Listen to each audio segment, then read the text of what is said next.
we're back. I'll tell you what though, my bed,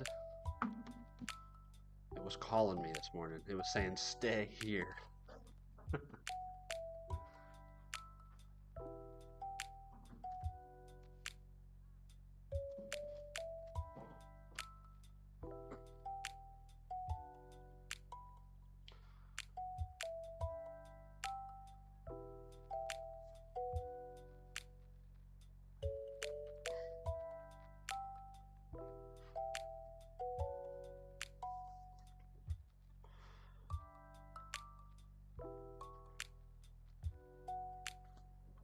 Good morning, Artwork Studios.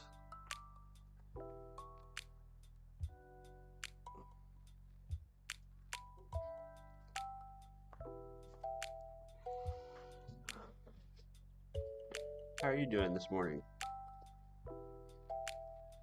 I guess it's not morning for you, is it? I always forget that. I'll never figure out time zones.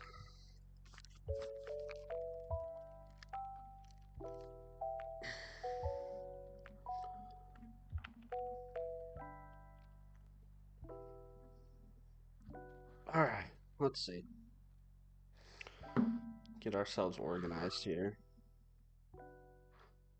Put that there. I'll put this here.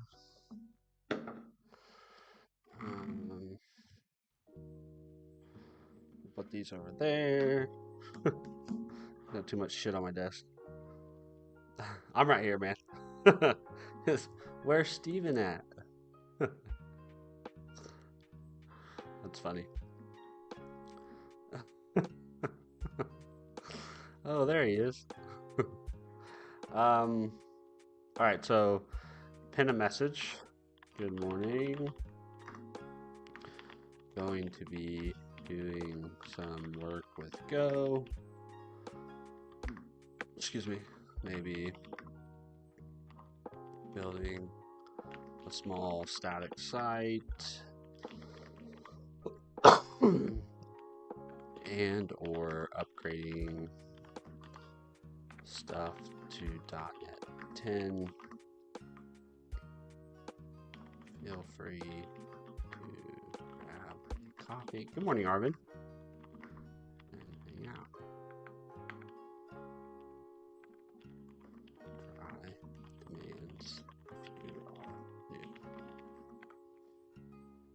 Pin that.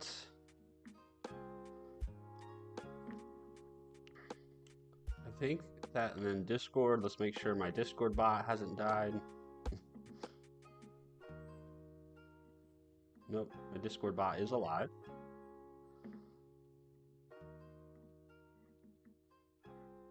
Nope, my Discord bot is dead. Well, I'm gonna have to see what's going on there, because that, I don't know why it keeps dying. It's been doing a good job of staying alive.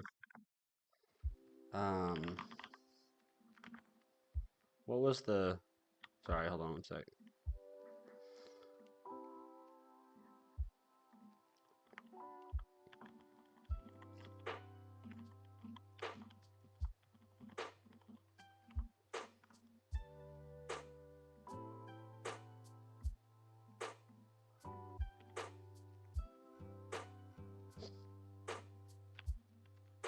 Hey, what's up? Yamix Dev, I like that. How you been? Living life? Living your best life?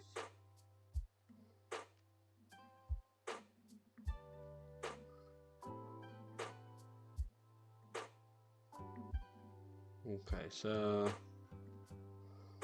let's see what the logs say.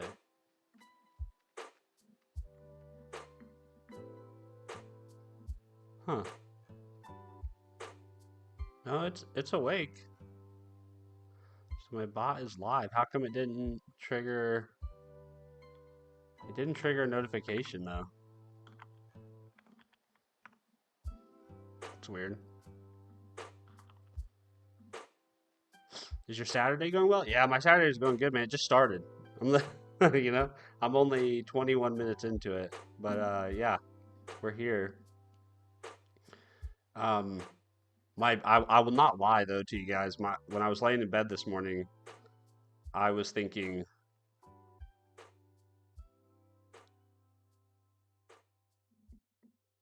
video ID is not a live stream. No, it's most definitely a live stream. What was I gonna say? Oh, I was laying in bed this morning and I was thinking, man, my bed feels very comfy. I think I'd like to just stay here. Let's see. I think I can trigger. Let's see if we can trigger this to work again.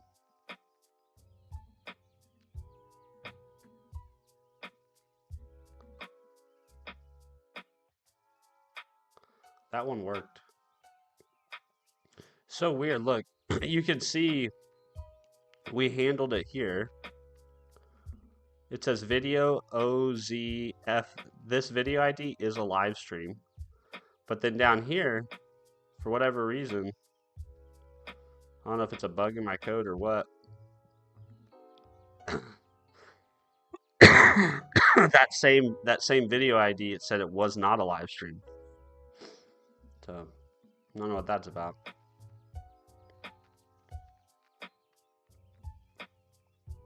Glitch in the matrix this morning.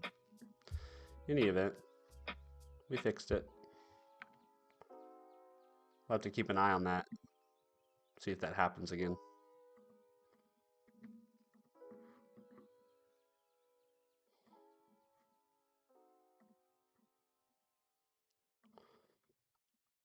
Same. Then something pops in my head. I have to program it. Dude, that's a real thing. That's actually why I've tried to avoid opening my laptop much late at night now, because if I open my laptop after like 8 o'clock at night, I know that I'm just going to be up for all hours of the day and all hours of the night trying to figure it out. When I was lying in bed, I was thinking video ID. Yeah, my thoughts got mixed there for a second, didn't they?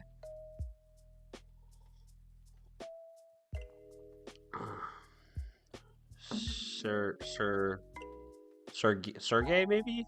I don't know how to exactly say your username, but hello, Steven. I saw one of your videos using Neovim, and I gave it a try again. This time is a lot better with Roslyn. I'm trying to get out of Microsoft tools.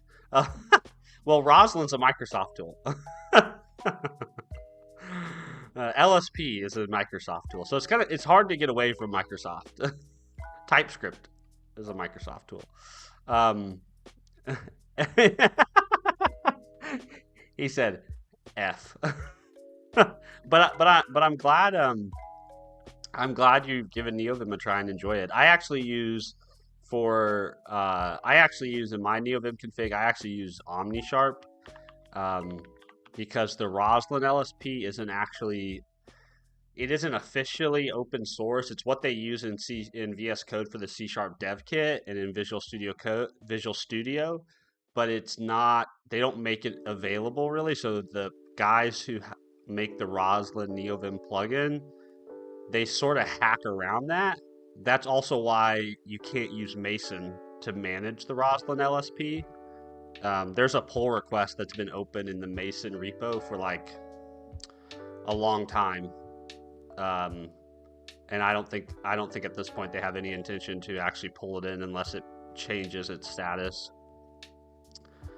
That Seek is awesome. Oh, Seek is great, man. Seek, if you're doing anything in .NET, I mean, you can use it for other languages, but if you're doing anything in .NET, this is one of the easiest ways to start getting structured logs from your application.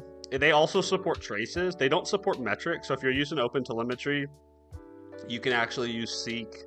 You can actually send your traces and your logs straight to Seek.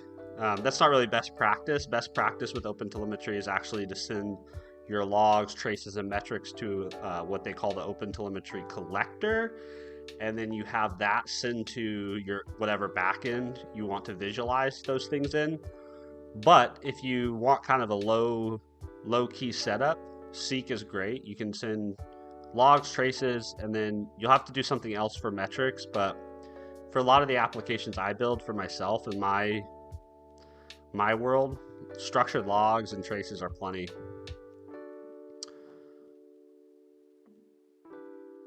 Never heard of it. Oh yeah, it's great. It's a great tool, man.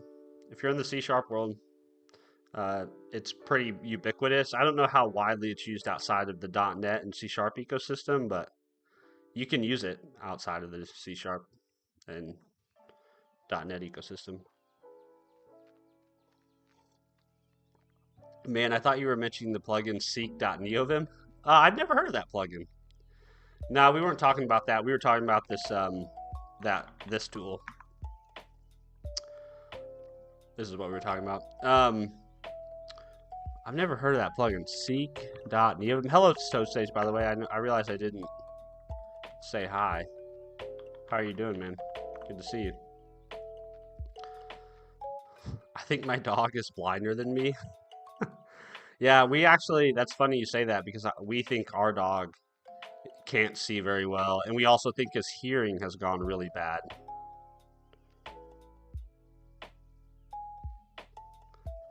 What's, hey, Toadsage, what? I can't find it, man.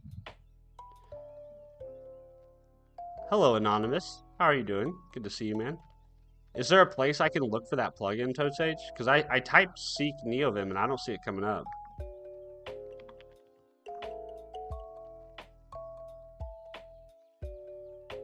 Arvin, did my coffee comment hit the chat? Let me see.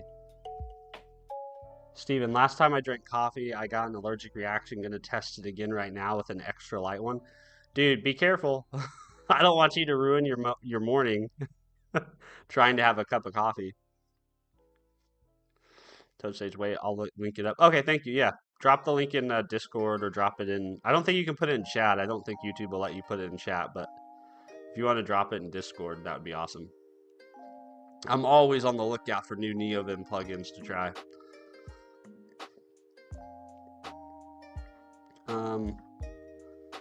All right, I think we're going to start by trying to solve part 2 of day 20 from last year, where we left off yesterday.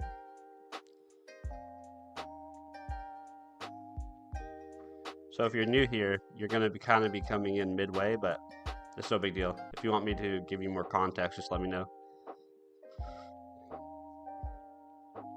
A dot in the cosmos. Man, some of these usernames are just perfect. How are you doing? What's your OS? I use Windows, you know? I'm a Windows guy. I actually currently, like today, I'm going to program I'm going to write code using Windows Terminal, using Neovim, using PowerShell. So Neovim in PowerShell in Windows Terminal on Windows 11. How's that for a dev setup, huh? Have I angered the development gods yet?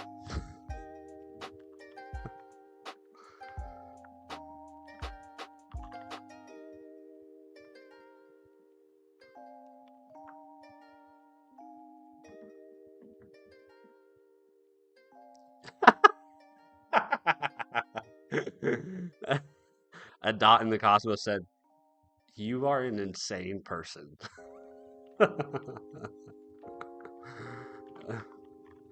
That's pretty funny. Dude, chat, you're hilarious. I'm so happy with the kind of people who have been showing up in my chat recently. Let's see what's going on here. Oh, this always happens to me. I don't know why, but I have to uninstall the GitHub theme.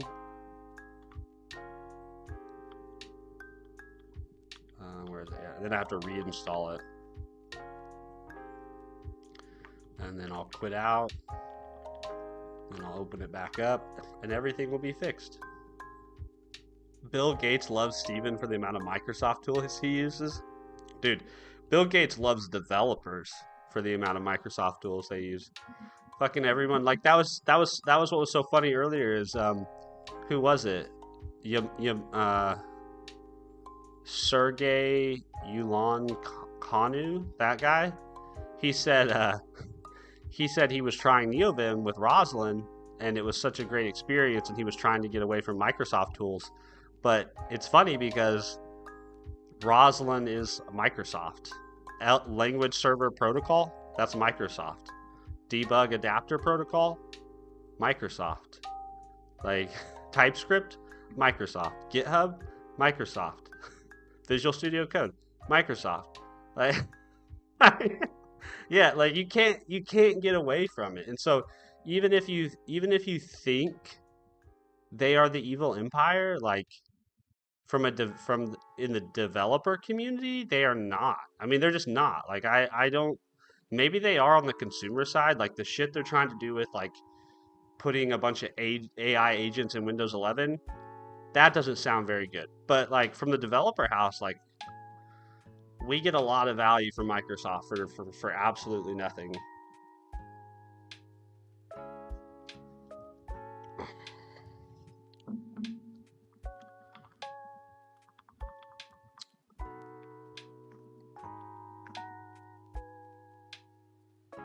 Just delete it.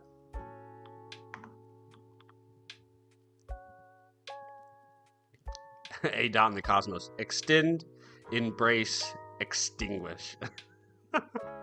So I know that was definitely Ballmer's motto, and that was definitely Gates's motto early on. But do you see evidence of that being the strategy now, even now? Because I don't know if I necessarily believe that that's currently the strategy today within Microsoft. Um, you know, like I don't see that strategy playing out in the developer division at Microsoft. Arvin, LinkedIn, where you find jobs. Microsoft, exactly. You can't get away from all the shit they make. You just can't do it.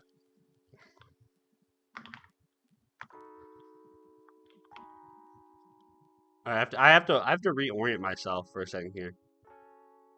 A dot in the cosmos. Yes, they are with AI. In what way though? Microsoft doesn't even they don't even have their own models. They license OpenAI.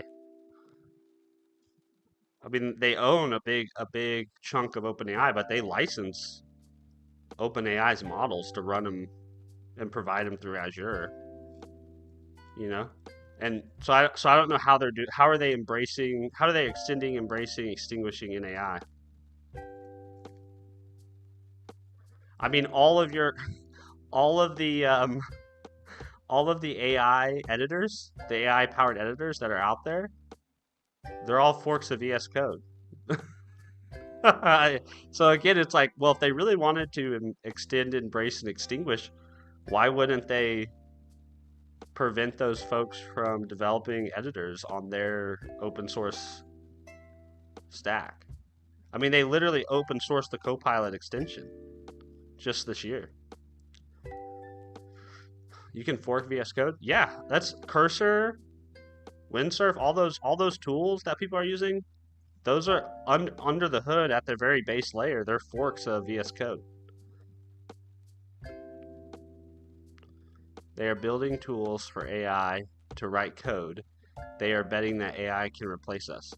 Yeah, I don't think that's just a Microsoft thing, though. I don't. I mean, I definitely.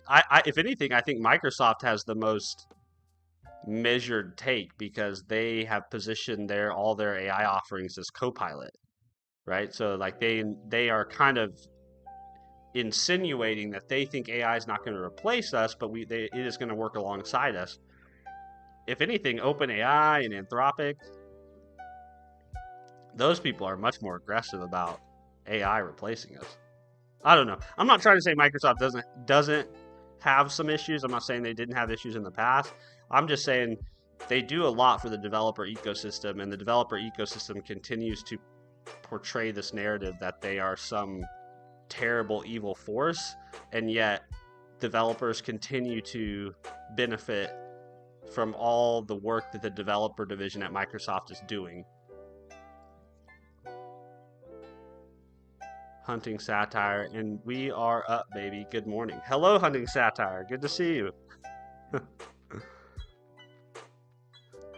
A dot in the cosmos. I think I'm just salty about the Windows 10 sundown. Yeah, I mean that's totally fair. I mean, I'm sure there's that's always a painful experience when a company sunsets any technology like that. It's a very painful experience. Although I'm currently advocating for them to sunset .NET Framework. I hate that .NET Framework is still a thing. and I would like them to just pull support for it altogether, force companies to go to .NET Core. I don't know if that's ever going to happen, but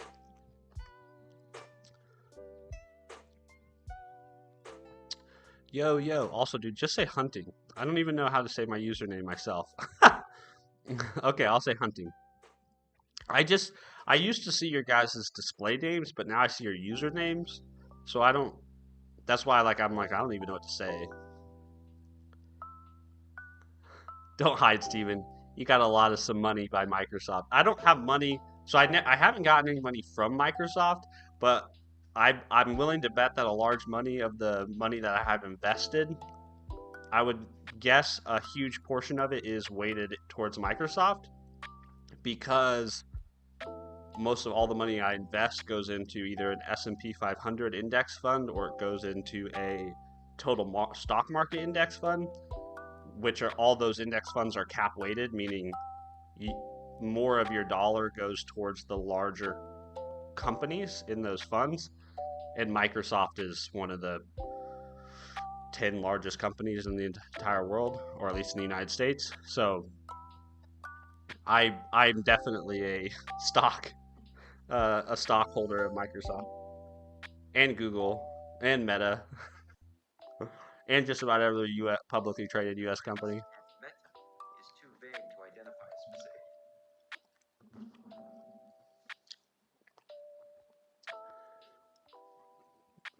I only ever use Visual Studio. I love it, to be honest. I think it's because I only ever use it.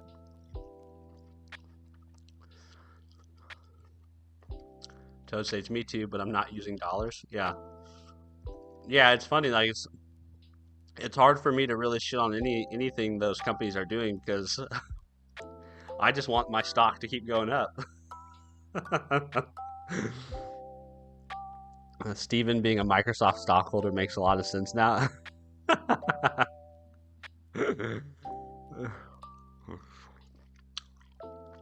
I haven't used any other platform. Oh, that makes sense. Yeah, Visual Studio Code is great. I'm assuming you're talking about Visual Studio Code, hunting. But yeah, that's a great product. Great tool. All right, how do we figure out where we were? I guess we need to read my notes. Oh, I also took a screenshot, didn't I?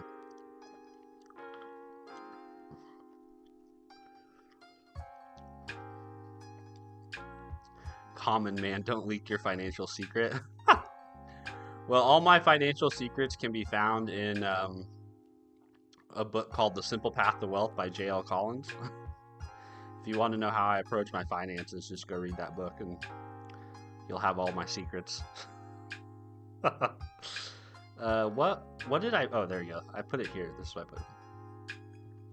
Okay, so this is what I was thinking yesterday is how I need to solve this. So this is what we're going to try to implement today.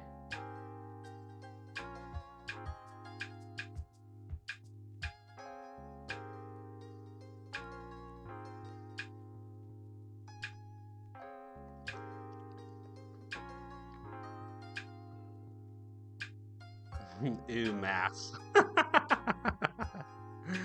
Dude, mass, a lot of times when it comes to admin of code stuff, if you know your math, you can come up with the smart answer. And if you don't know your math, then you have to iterate.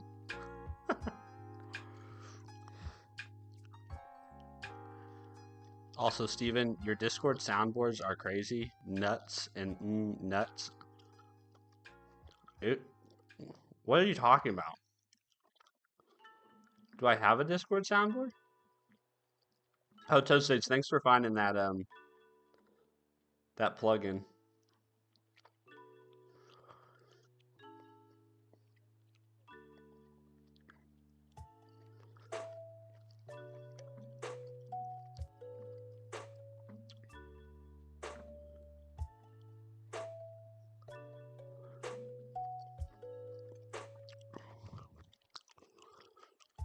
I'm obliged to learn math to pass Common Core of 42 network?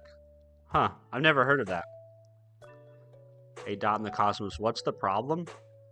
The problem is day 20. I'll link it. It's day 20 of 2020, or part 2 of day 20 of 2024 in Advent of Code.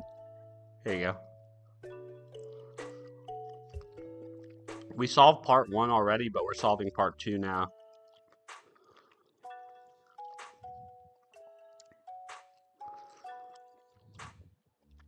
Artwork 2 is try starting a call and check soundboards. Okay, I'll have to take a peek. I dropped out of high school, now I regret it. Well, can't you just get your GED though?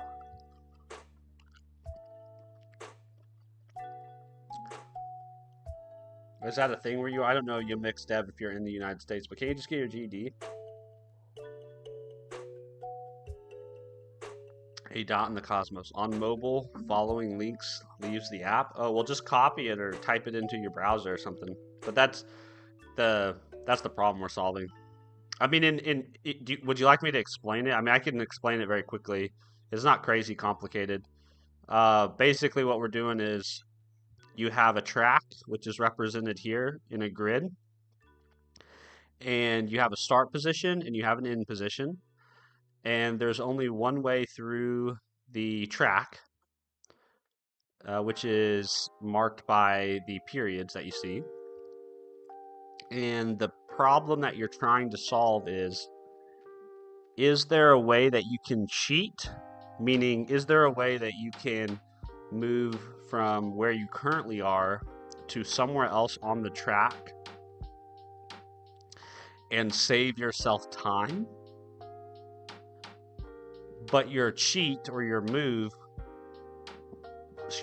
has to essentially fit within some time limit. So each movement counts as 1 picosecond. So like the first part of the question, you're allowed to cheat, but your cheat has to be done in 2 picoseconds, which means you can move like here.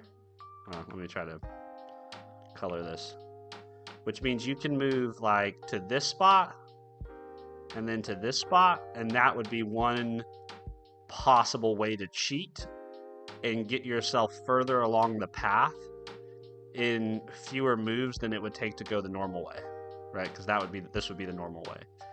So then once you figure out that you can do a successful cheat, you want to calculate how much time or how many moves did you save, right? So in this case, you saved, let's see, 1, 2, 3, 4, 5, 6.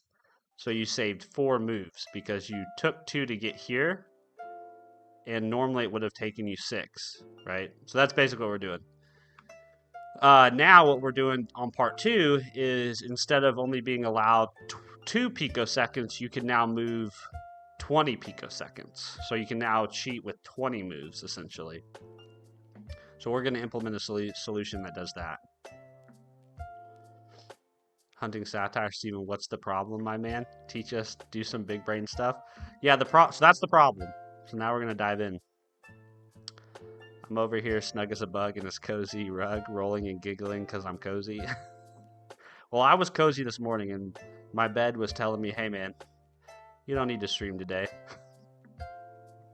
But here I am. All right, so we're going to use this as our reference point, but we're in a place, I think, where we can start implementing this. So we already have our path. And what we want to do for our path is we basically want to iterate over every position in the path. And we want to run our algorithm, is what we want to do. And so we'll basically say savings is going to be equal to something.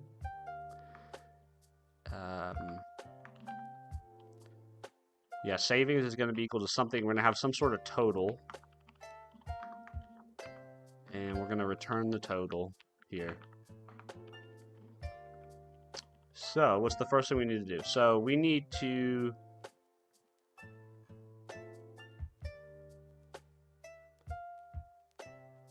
for each position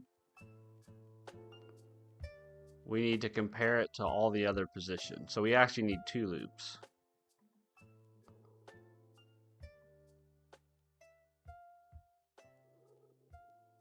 Right? Yeah.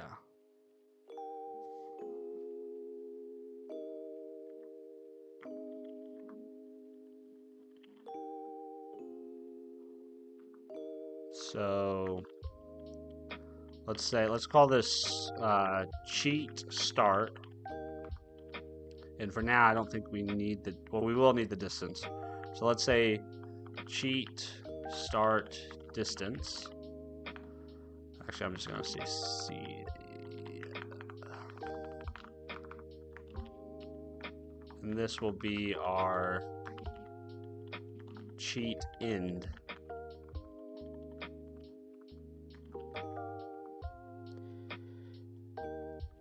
Okay.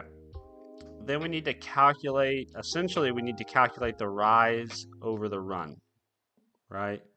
So actually what we're going to calculate is we're going to calculate the difference between row 2 and row 1 and column 2 and column 1.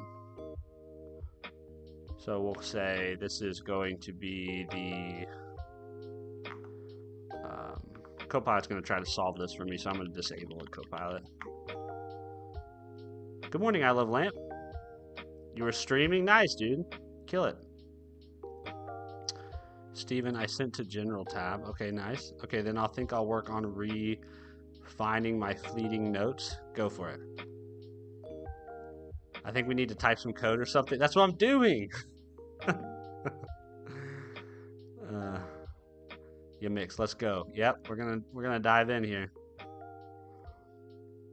All right, so we're gonna go column. No, not column difference. We're gonna go row diff equals cheat in dot row minus cheat start dot row. That's our row difference. And then the column difference is CE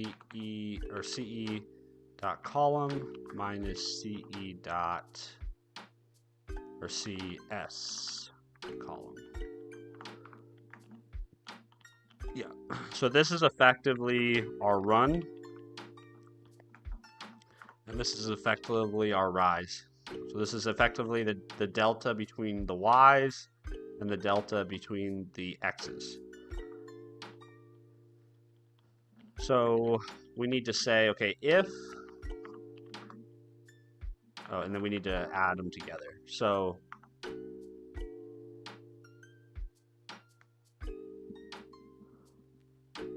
we also need, I think we need to do an absolute, don't we? These need to be absolute. We don't care about directionality, we just care about magnitude. So I think we can do it math dot absolute. Oh my goodness. Hey, what's up, MD? How are you? I need your help. I'm in the same situation as you. I don't know if I can help you, man. I'm in the middle of it myself over here. This we have to convert to a float 64. We'll do the same thing here. Artworks is I don't want to get in the habit of people telling me to check Discord in the middle of the stream. So if you have something that you want to tell me, just do it in chat. Otherwise, I'll check Discord after.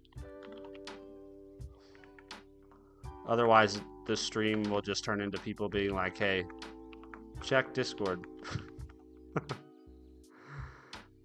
It was a soundboard thing. Yeah, of course. I'll be happy to take a look. I'll do that.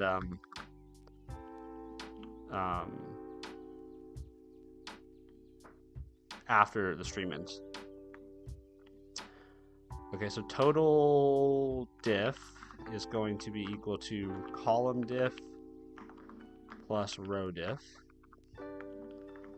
So this is basically, we're going back to the thing. I know my drawing here is kind of sloppy, but that basically what we're doing so far is we're calculating the rise to the run, meaning how many moves or how many picoseconds does it take us to get from one spot in the path to another spot in the path. So in this case, we're going to start with, we'll start with S to S, right? And then we'll go S to this guy, S to this guy, S to this guy. And there's probably, some of these are probably, it's probably dumb to check them. We could probably optimize this, but that's essentially what we're going to do is we're just going to check S to this, S to that, S to that, right? And at each spot, we're basically going to build a line. So if we go to the actual puzzle, we're basically going to build a line that says, if I'm here and I want to cheat to, let's say, here, right? And I had to connect these, right? Can I get from here to there in under 20 picoseconds? And if I can, then we should think about it as a potential cheat. So now what we'll do is, if it's less than 20, so if the total diff, I'll just, and to be completely honest, guys, I don't know if this is right. This is just what I came up with yesterday. So we're still seeing if this is actually a thing. So if the total distance is, actually, let's do if the total distance is greater than 20, then we know we can just continue on, because then it's not really it's not a valid cheat. We can't do something that takes more than 20 picoseconds. We don't have to worry about if we're on the path, because we're always on the path, so we don't have to do that check. So once we're here, we just need to figure out what the savings is, right? So we just need to run this calculation. So we're going to have whatever the distance was. And so how do I do that? Distance of the path.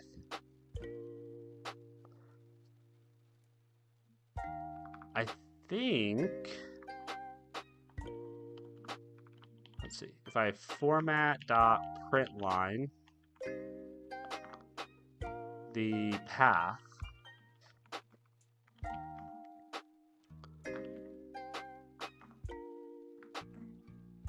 so CD race condition. I think if I print this, I think I should be able to get the spot in the path with the longest distance. So let's see, go test.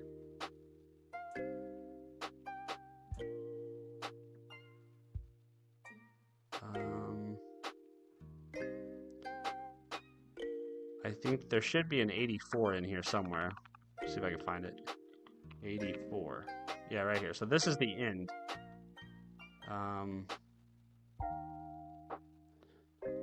So how do we want to do that?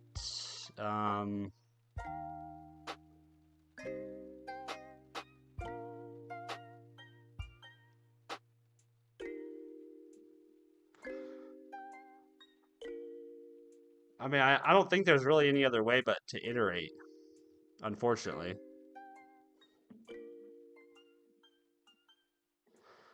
We could probably save ourselves the work, though, by returning that as another value. So let's see, get path.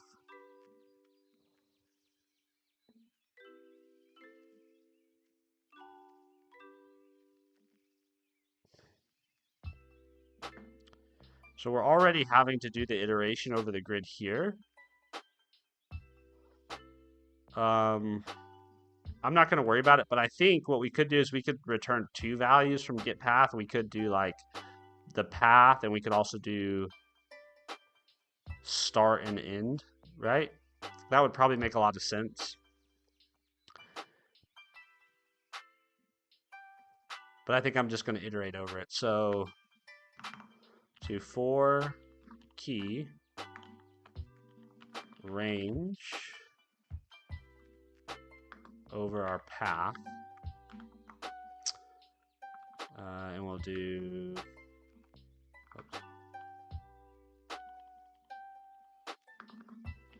end position is equal to position. Say if key dot value equals in character, and we'll say in position equals k.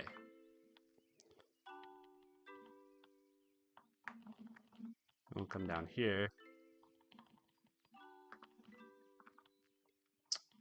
and we'll calculate our savings. So how do we calculate our savings? Well, that's what's in our picture over here. We have to do the total, the normal way to the path. So this would be normal path distance, normal. So savings is going to be equal to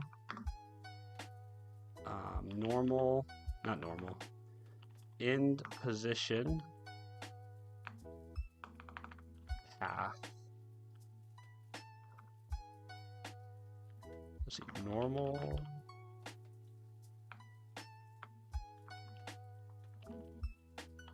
Guess I can do it up here. Normal path distance equals path at the end position. Then we can say normal path distance, which I'm going to rename to something less verbose. Let's see, I'm going to do NPD, and this is going to be minus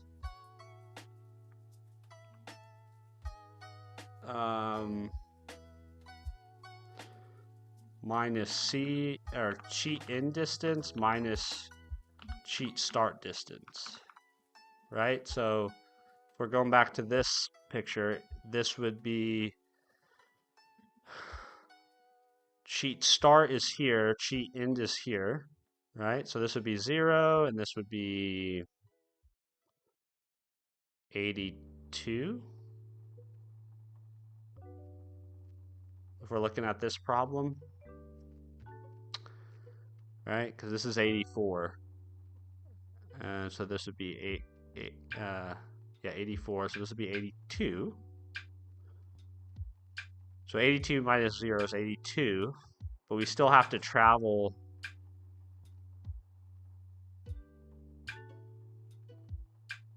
6. This was the math that kept fucking me up yesterday. Renee, good morning, Renee. Good to see you. Might move to Syracuse. Hold on, I missed something.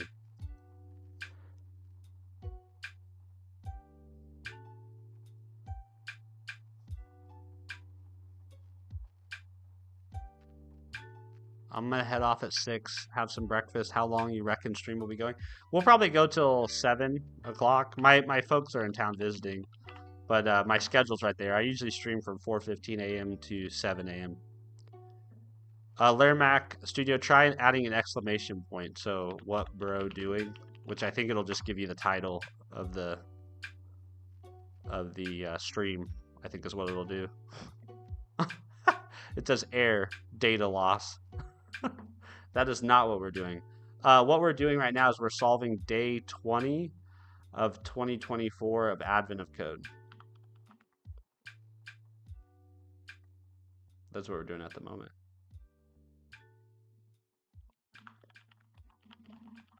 I'm gonna see if I can fix that stream elements command. I'm not sure why it says error data loss.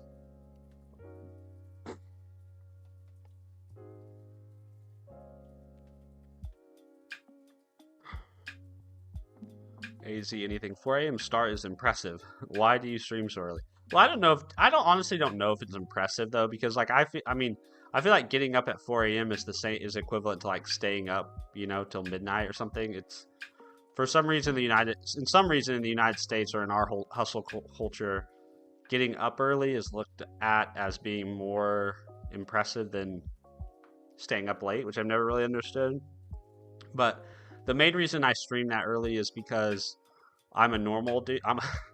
I'm a normal everyday person, which means I have a day job and I have two kids and I have a wife, and so trying to fit a 2 or 3 hour long stream into the day, into like the normal day, is very difficult, right? Because like if I start work at 8, easy waking up early is much harder than staying up late for me. So I'm a night owl. Yeah, my problem is I try to be both. I try to be an early bird and a night owl, which is not always conducive to my well-being. But the main reason I stream early is just because that's the best time of day where I can get like a long uninterrupted stretch of time. Because normally I work from like 8 to 5, and then after 5, that's kind of exclusively family time until my kids go to bed around 8 o'clock.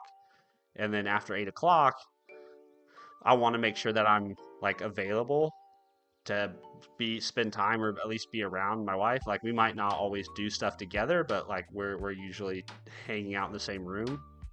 I'd much rather. I don't want to like be locked away in the basement for the last 2 or 3 hours of the day. So that's why it's just this is the best time of day to do it.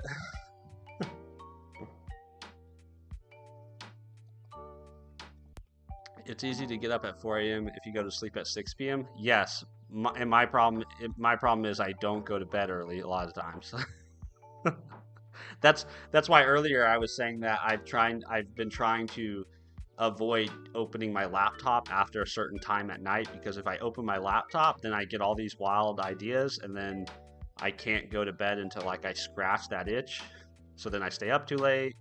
Then waking up to stream is more painful than it ought to be. That's a heaps good dad. Well, I appreciate that. I don't know if that makes me a good dad. It's just that's something that since I've had kids, I've always tried to protect. I've always tried to say that that's the priority at this stage of my life. My kids and my family, they're the number one priority. Everything else that I want to accomplish or do has to fit around being a present and engaged father and husband. Serglin, sleep when? I usually sleep like sometime between like 8 and 10. If I screw up and open my laptop, then it's usually like more like midnight. But yeah, roundabouts there. Now I got to keep that family together with love, man. Yeah, and just time. I mean, you don't realize. It's funny with kids. I know you guys aren't here for this, but it's funny with kiddos. You don't realize it, but like you'll be spending time with your kids, and you'll think they don't really care that I'm here because they're like off doing their own thing, or they're focused on something else. But you come to find out like they really do care that you're around. They care that your presence is with them. So sometimes that's all it's about. It's just about being present in the room and being available to them, right? Which I know is difficult to wrap your head around when you're not a parent, but I've heard from my kids' mouths multiple times that like if I'm not around, they notice. So it's yeah, it's just time spent. 199 morning. Good morning, 199. Hunting, you're an awesome man for that. I don't know if I'm an awesome man, but I do try to be a good father and a good husband. I think I've said this to you guys before on stream, but like if I die, the only thing they write on my headstone is, you know, Stephen Freeborn, beloved father and husband. Like I'll have won. I'll have succeeded. Everything is kind of icing on the cake at this point for me. Beyond that,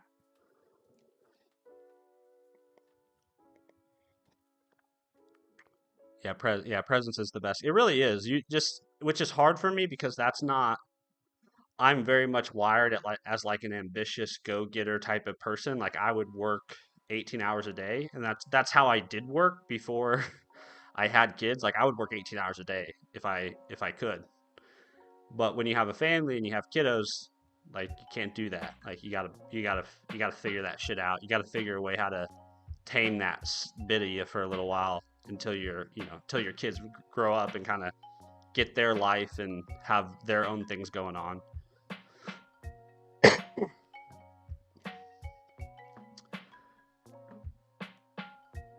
All right, we're close here. We're close. Renee, nah, I leave my kids behind all the time. Yeah, fuck them kids. No, I mean there are definitely moments when you have those feelings for sure. I'm sure there's other parents in the chat that probably can relate to that.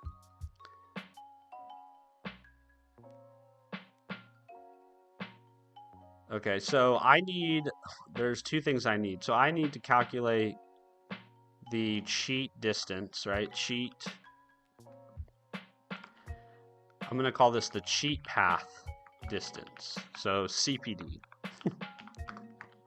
These are terrible variable names. CPD is equal to cheat end minus cheat start. We also, though, need from the cheat end to the, normal path. So how much further do I need to go from cheat end to cheat to the normal distance, right? So we need,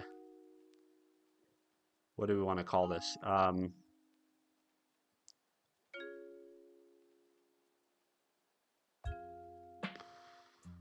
Remaining distance equals the normal path distance minus the cheat pad distance. Is that what we want? Well, let's use their example. So so in their example, this would be 6 equals 82 minus 0. Right? So if we look back at the example that they gave us, oh crap, I just exited that window. My mouse being laggy is getting old.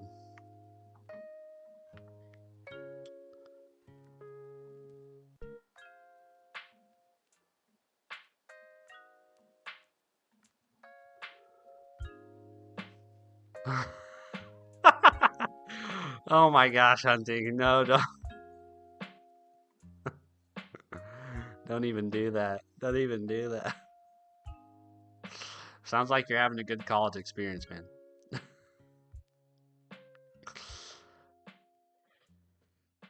Okay. So, we would start, cheat start is 0, 0. Cheat end is 82. So this would be 80, yep. So this would be 82. Then our normal path distance is going to be 84 minus 82 minus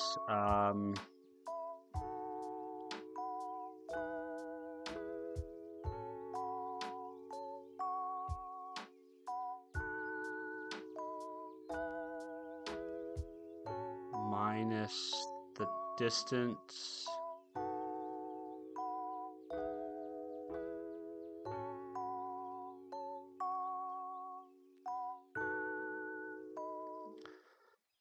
So 84 minus 82, that gives us 2 additional steps.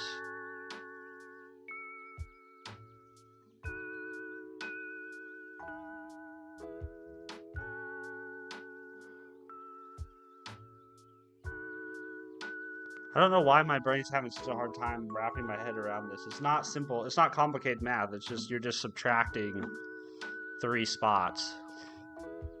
See you, Hunting. Have a good day. Joe does AI. Good morning, Stephen. What are we working on? We are working on part 2 of day 20 of Advent of Code from last year. We've been doing this for just practice for working with Go.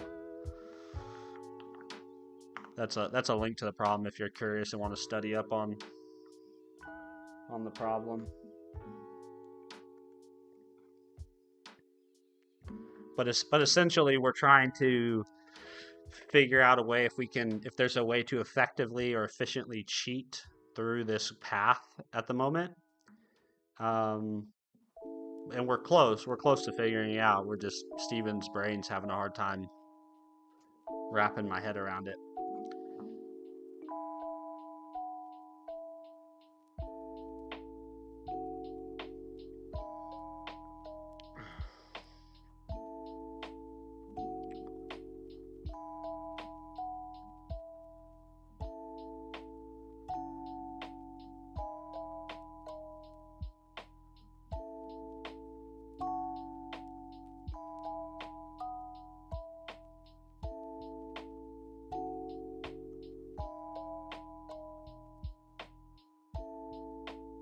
So effectively what I need to do is I need to calculate the cheat path length. That's what we need to, that's the first thing we need to calculate. The cheat path distance, which isn't just this, right?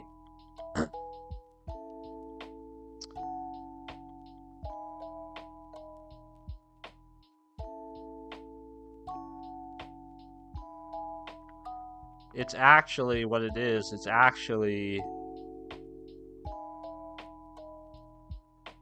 It's the normal path distance.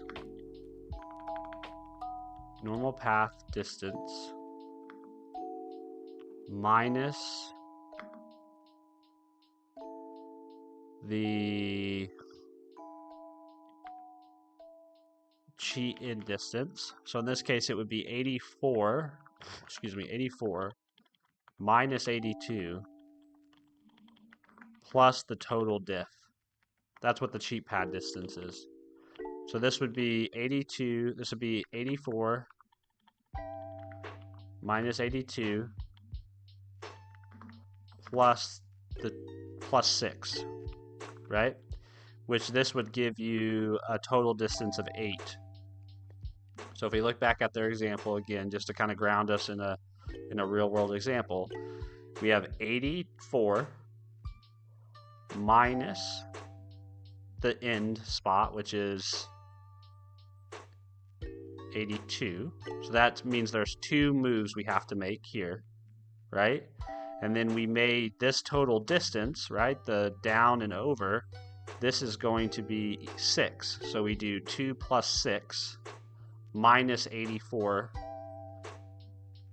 gets us 76 picoseconds, right? So that's how this cheat saves 76 picoseconds. That's the math I was trying to do.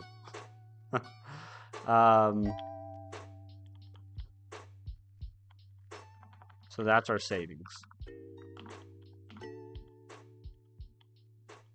Now why is this guy mad? Oh, we need to add the import.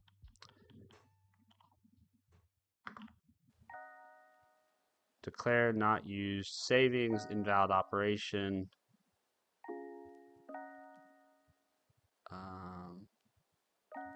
Well, that's fine. We can cast this back to an int. We don't need it to be a float. Okay, so I guess we don't need the cheat start. And then we just want to check to see if savings is less than our time saving threshold, we'll just continue, meaning it doesn't save us enough time. Otherwise, we'll increment our total.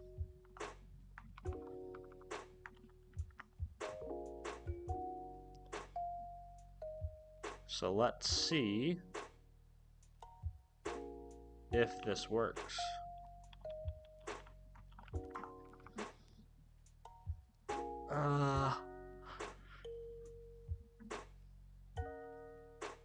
Excuse me. So this says the quantity and cheats in this example that save us 50 picoseconds or more. So they're expecting there to be 285 cheats. We added this up the other day, but they're expecting there to be 285 cheats that save more than 50 picoseconds in the example problem. And we have our test set up to do that. So we have test solve part 2 with example input. So we're passing in our example input, we're passing a threshold of 50 picoseconds, and we expect 285. So let's see what happens here. Also, let's make sure we're not printing out the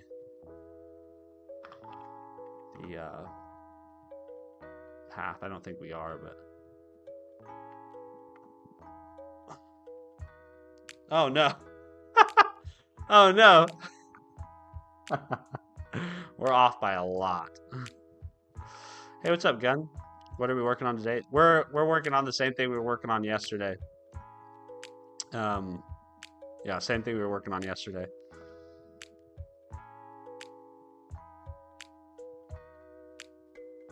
Okay, so how do I want to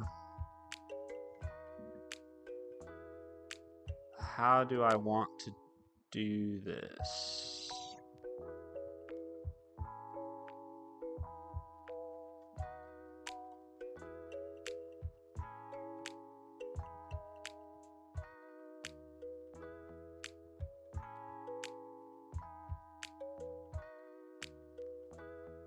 No, this isn't savings though, is it?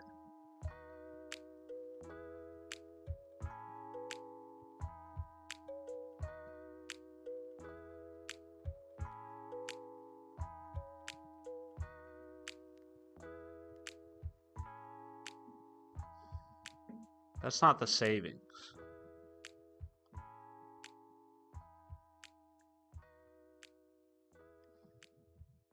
Many more cheats are possible.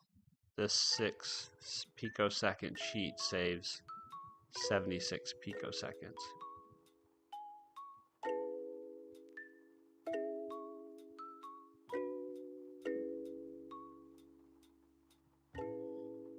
Even though the time taken to get the cheat. Oh, interesting. So is this an edge case I need to account for?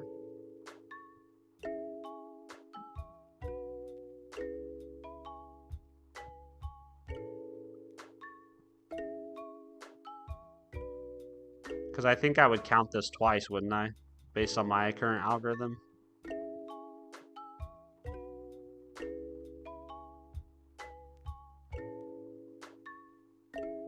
No, my algorithm's just looking at the start and end, so it's not looking at the path to get there. So it wouldn't count it twice. So what am I doing wrong?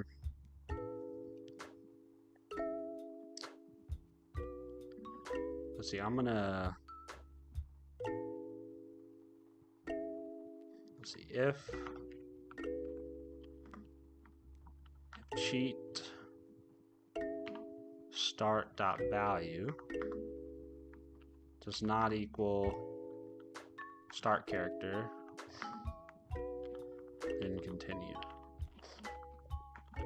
So what we're basically going to do is we're just going to focus on the start position, and we're just going to see if this is getting us what we would expect.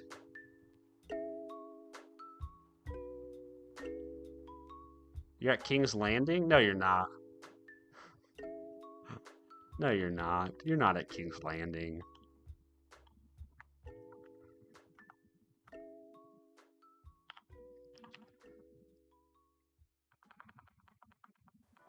And then let's also look at, let's also limit this to only look at cheats that end at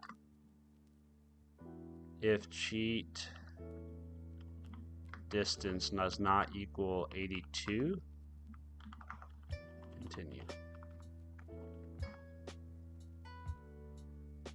I'm just, with these if statements, I'm just trying to limit the spots we're looking at, is all I'm doing. So let's do format.println savings. Yes, I am. Pooping is a very important part of a day. Oh. That's hilarious. You call that King's Landing? That's the first time I've ever heard of that. So this says a savings of 8. Yeah, so I'm not calculating the savings there. I'm calculating the length of the cheat path, and I need to subtract that from the normal path to get my savings. So this is cheat path distance. And the savings, I knew I was going to screw that up. For whatever reason, I could not wrap my head around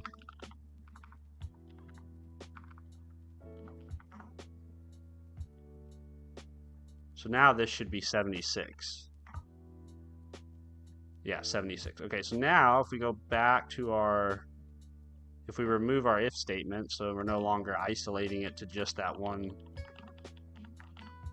path, now let's see what we get.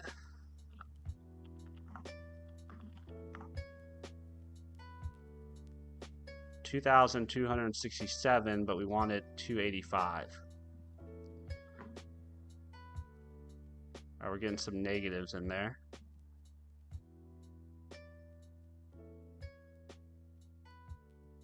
Why are we getting negatives?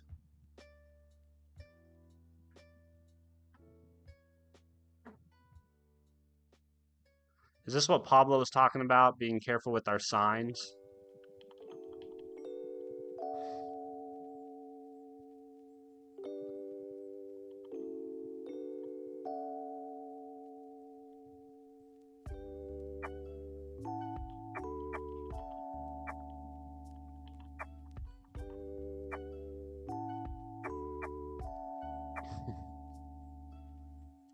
Yeah, Pablo said something yesterday in the chat when we were trying to solve this. He said, "Be careful with your signs."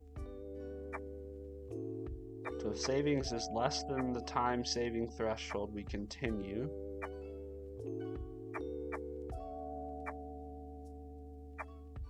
Oh.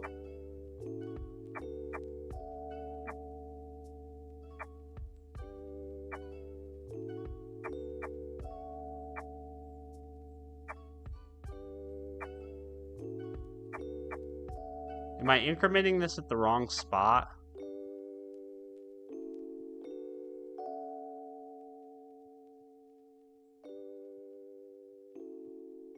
I think I might be incrementing this at the wrong spot again. Is cheat.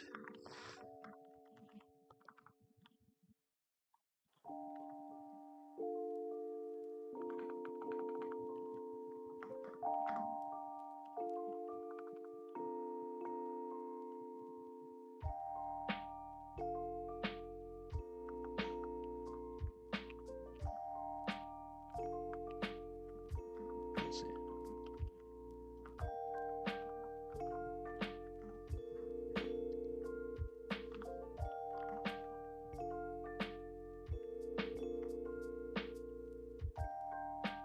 Got 85, wanted 285.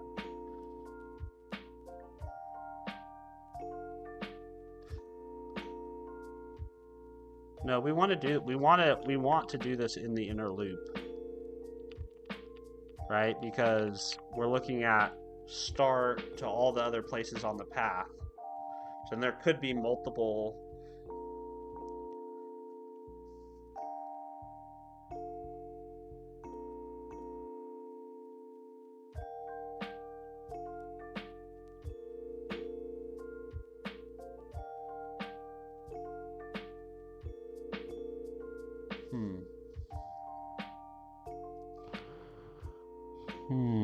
I'm stuck. I'm officially stuck.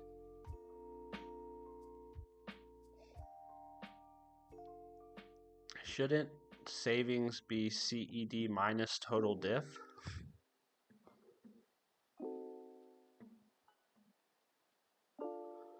I don't think so. Hold on, let me reset this back.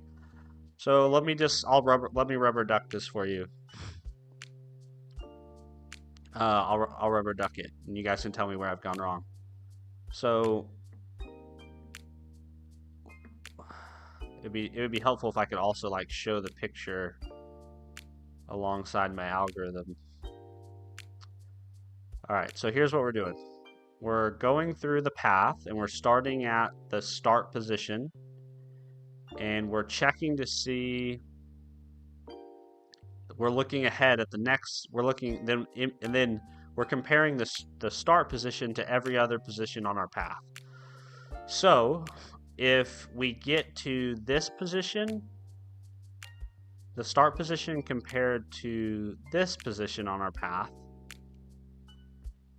we should calculate the difference in rows, which in this case would be 0, 1, 2, 3.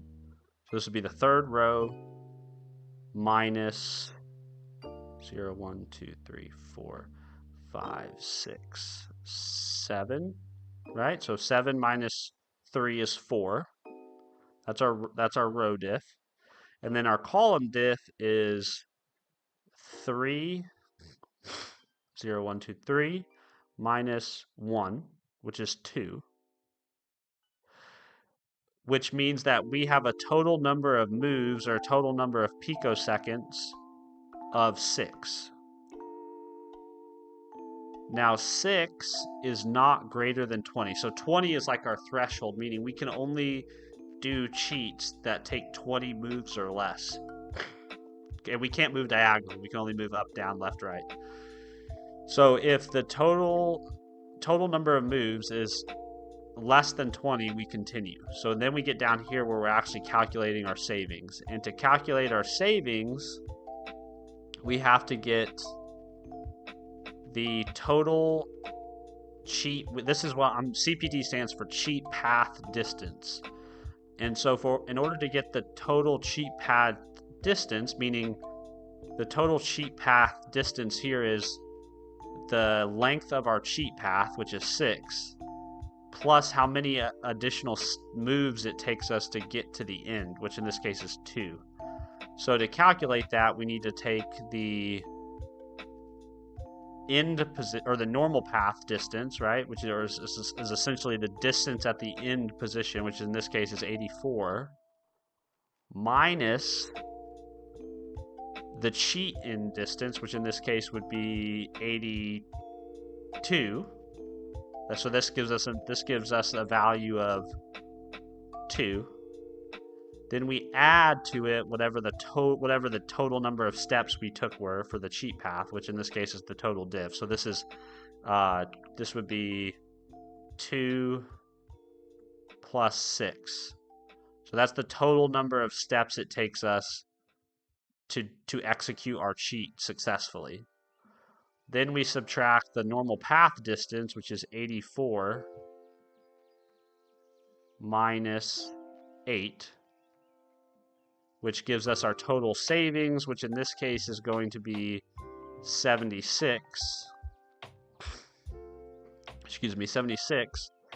And 76 is not less than 50. So we do increment the total.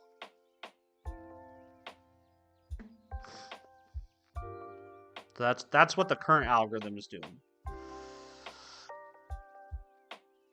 Raphael, did AOC start? No, it doesn't start till December 1st, but we're using old advent of code to basically practice my Go programming abilities to see if I've actually picked up anything in the last 22 days. But currently I'm stuck on this problem. I don't know if I'm going to be able to solve it. I don't know what I'm doing wrong. I'm getting way more cheats than what I should. So I think what I'm going to do is I'm going to print the cheats that we find. That might help narrow things down. So I'm going to say format.printf, and I'm going to say, excuse me, I didn't mean to burp in your ear, cheat found from %d to %d saves %d picoseconds. Then I'm going to pass in the cheat start distance and the cheat end distance and the savings. Let's do cheat start distance.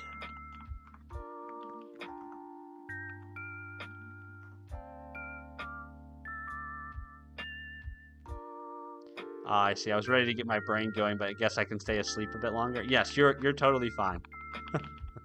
And I don't expect you guys to help me solve this stuff. Let's see. I need to add a new line. When will I ever remember to do that the first time? I don't know. Probably never. So we're getting almost 10 times more cheats than what we would expect, right? We're getting...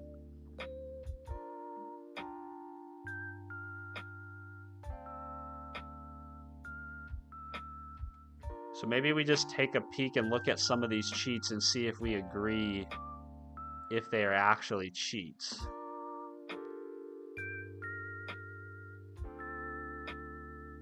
Here we go. Let's look at the start position. So there's the one that we've been focusing on in our example.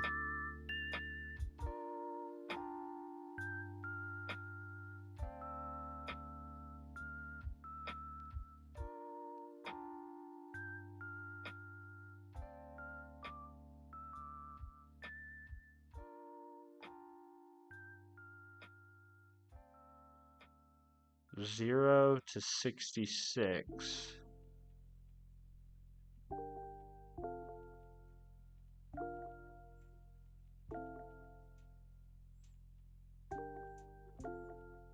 Oh no, let's just pick one and see if it makes sense. So 0 to 65. Let's try that. So where's that? So 65 would be 1, 2, 3, 4. Or hold on. How should I do this? Count backwards, I guess. That's probably the easiest way. 84, 83. Oh no, I'm not gonna be able to do that. There's 1, 2, 3, 4, 5, 6, 7, 8, 9, 10, 11, 12, 13, 14, 15, 16, 17, 18, 19, 20,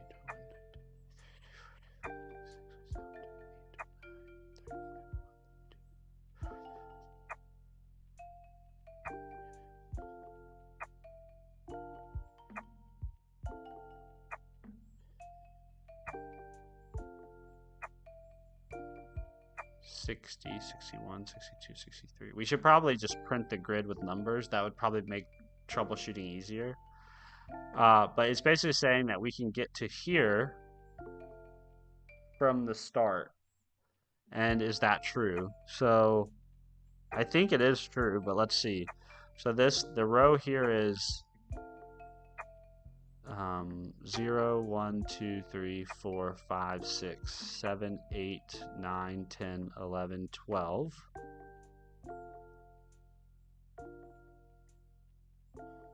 12 minus 3 is 9. And then you have to move how many rows over? 1, 2, 3. Yeah. So this is definitely a valid sheet. You can get here in less than 20 picoseconds.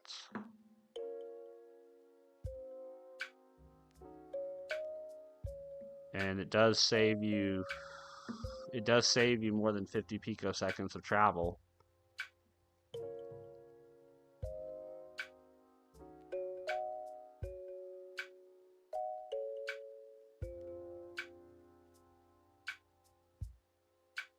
Oh, you know what?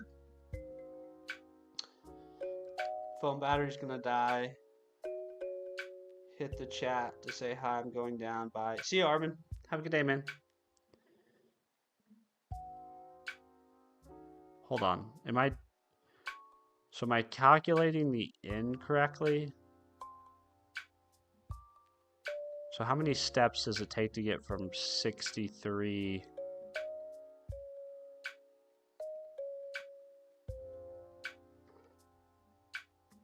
There's not really a good way to visualize this, is there? At least not without doing a lot of coding.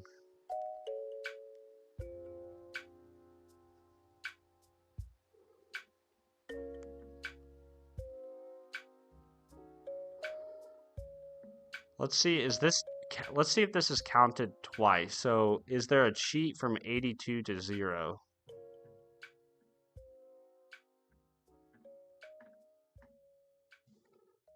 There's 84. There's 83.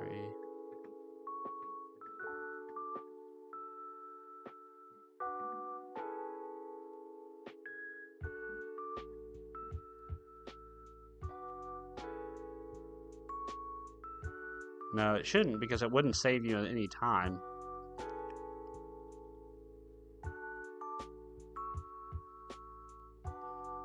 Man, I'm finding way more than what I would expect.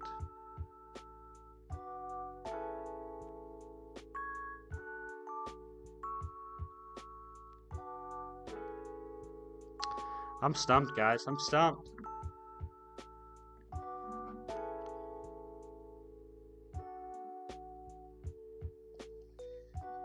I think I need to go refill my coffee cup and think about this, because I don't know what... I mean, the only way I think I would be able to solve this to continue to troubleshoot it is I need to be able to visualize the grid.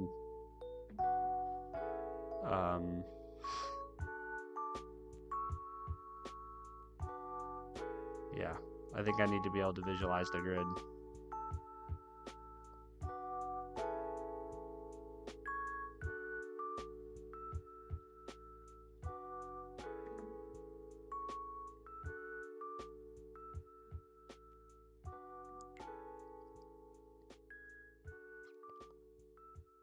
I have a library for that, only is that's JS for JS. Oh yeah. No help.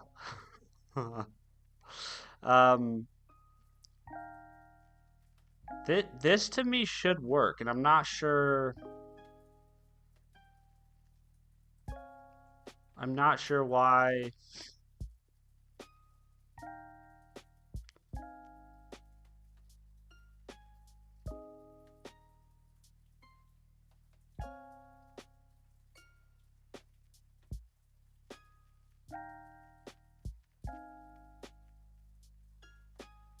Yeah, I'm not sure. All right, I'm gonna get more coffee, and maybe something will come to me. But at the moment, I don't know what I'm doing wrong.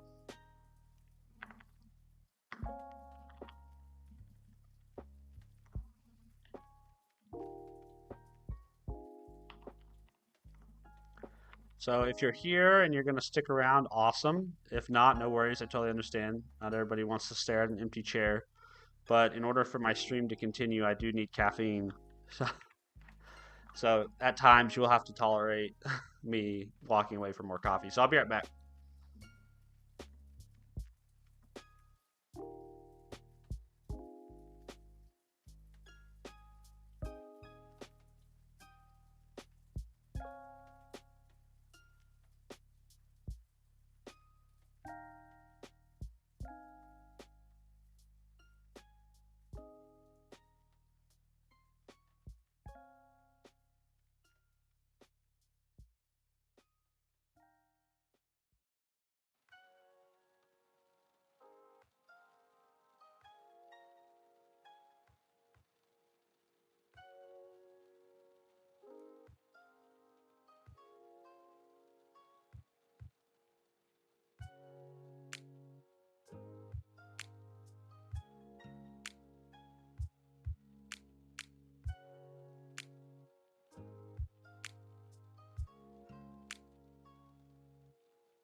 I feel like we need like a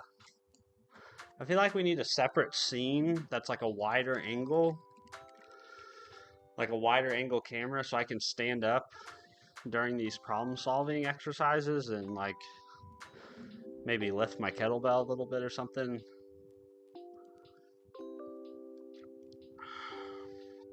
Okay. I have an idea. Maybe your kitchen. Yeah, I don't know. I think I might set up another tripod that with a camera that just has a wider angle that captures there's a big space behind me that I could have my kettlebell set up. Because I think sometimes it just helps to get up and move when you're stuck, you know?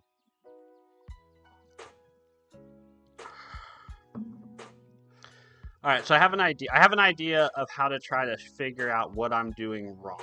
So I think what I'm going to do is I'm just going to look at one position at a time. Or I'm going to start with looking at one position and see if I get the cheats that I would expect from that position. So I'm going to do if cs dot value does not equal the start character, we're just going to continue. Continue. And let's see what cheats we find. Should be a much smaller number.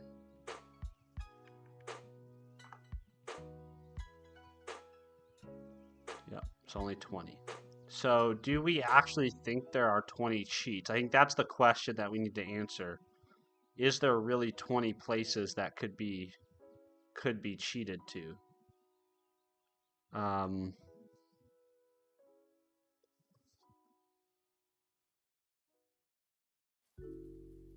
I guess technically there is, right? I mean,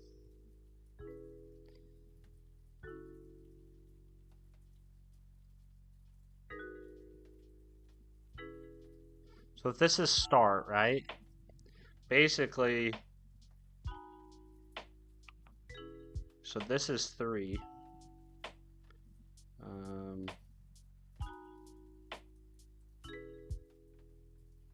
So basically any space is in consideration essentially, right? Because this grid is only 0, 1, 2, 3, 4, 5, 6, 7, 8, 9, 10, 11, 12, 13, 14. So this grid's only 14 columns wide, and I think it's the same distance down. 1, 2, 3, 6, 7, 8, 9, 10, 11, 12, 13, 14, 15. So basically, yeah, basically if we're giving ourselves 20 picoseconds, we can basically get to anything on this grid. Now, some aren't going to save us time though.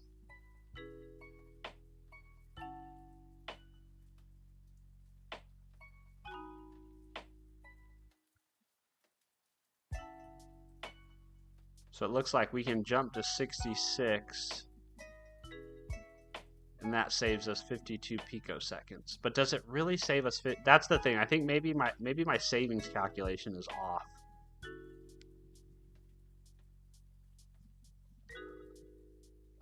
Let's see.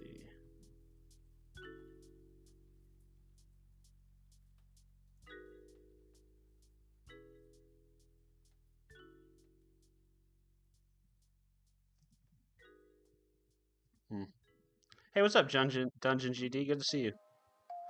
How long do you usually stream today? Same times? Yeah, usually it's about the same time. My mom and stepdad are actually visiting, so I probably won't go much later than my normal time. You can get my schedule by typing !schedule, but typically I go from like 4:15 in the morning to about 7 a.m. And then on the weekends, if I can get away with it, I'll go a little bit longer. Renee, we will defeat you, Advent of Code problem. I mean, to be honest, that was the only way I solved a lot of last year's problems, was I just wouldn't give up. I mean, there was times in last year's problem set where I would go through each line. I would go through like case by case by case until I found the cases in the real input that were failing. It was very painful, but I mean, at some point.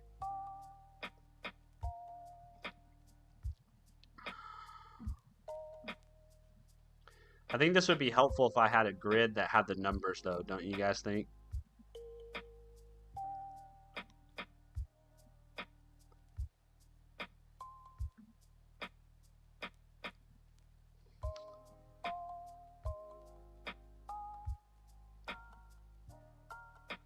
So let's just say I jumped to 66. 0, 1, 2, 3, 4, 5, 6, 7, 8, 9, 10, 11, 12, 15, 16, 17, 18, 19, 20, 26, 27, 28, 29, 30, 31, 32, 33, 34, 35, 40, 41, 42, 43, 44, 45,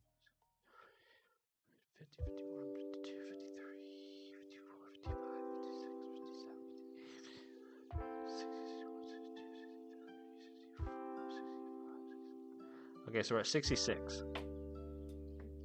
So, what would our cheat path look to get here? So if this is our cheat path, if this is our cheat end, and this is where we started, right? Essentially, our cheat path would look something like this.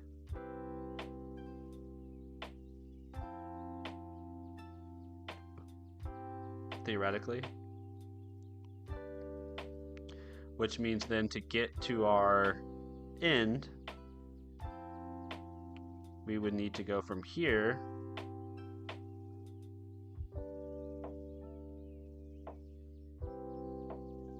here. So this is a length of what? Let's see. This is a length of 1, 2, 3, 4, 5, 6, 7, 8, 9, 10, 11, 12, 13, 14, 15, 16, 17, 18, 19, 20,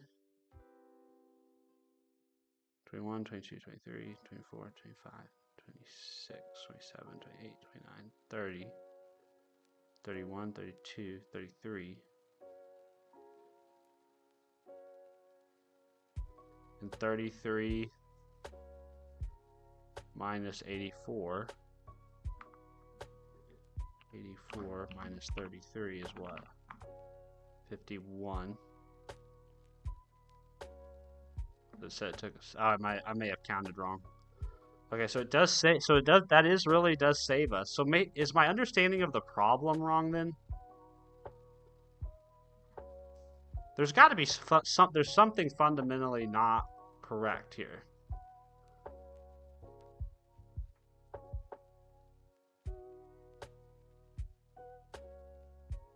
Oh, I think I figured it out. I think I figured it out. I'm counting each sheet distinctly, and what I should be counting is just the number of cheats grouped by the time they save. That's a Steven issue. Whoopsies. So what we need to do is we need to build up a map, right?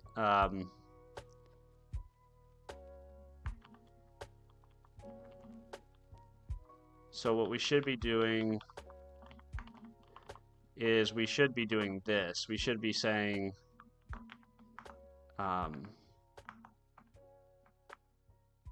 savings is equal to a map of int to int, like this. And then we're saying if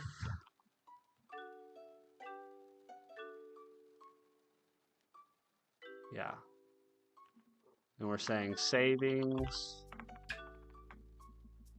let's see, existing count already present, and that will be equal to savings at saving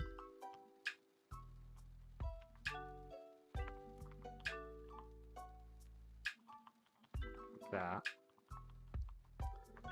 And then if it's already present, we will do something like this.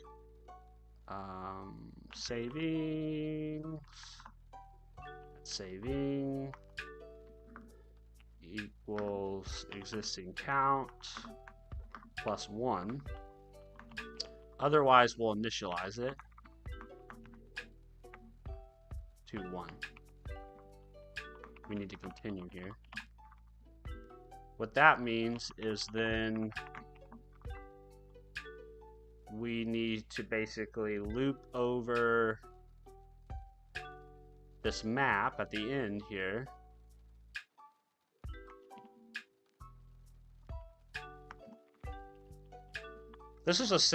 I'm really frustrated that stumped me for 30 minutes. And I might still be wrong. I mean, I shouldn't speak too soon. I say use a giant switch. Hey, good morning, Kyle. Good to see you, man. How are you? I'm doing well. Yeah, life is good. I'm healthy. I've got a cup of coffee here next to me. I'm in my cozy basement. Yeah, man, life is good. So I hope life is equally as good for you. And then we'll do 4. Oh my goodness. 4 count range over savings. I always forget how to write these loops. Range over the savings, and then just say total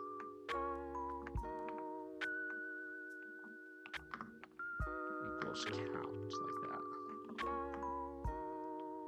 And then we can actually print this, so we can actually say format print line, and we can say We can basically say exactly what they said.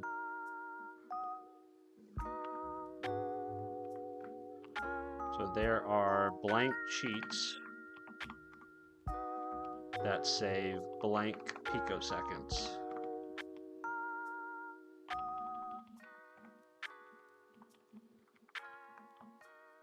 And then we'll say count and saved like that.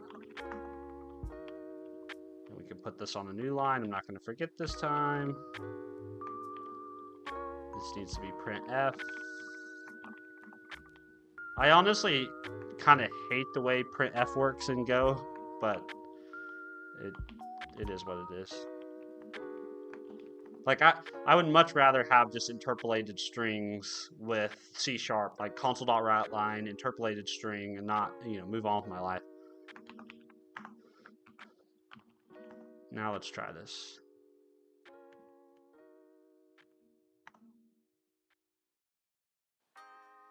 Okay, we still got 2267.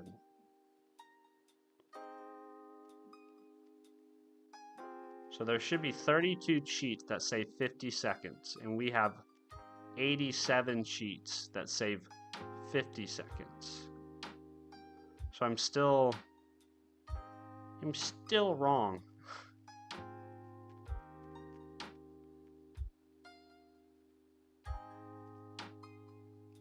Why am I wrong?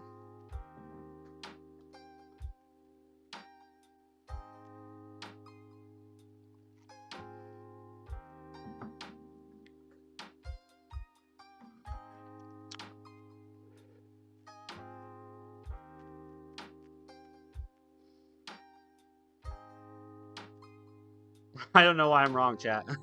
I don't know why I'm wrong. I have no idea.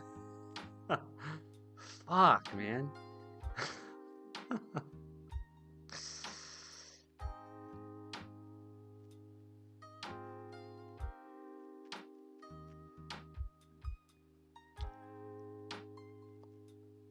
Steven going crazy, Exhibit A. Yeah. I mean, I haven't had a full-blown crash out quite yet, but like it's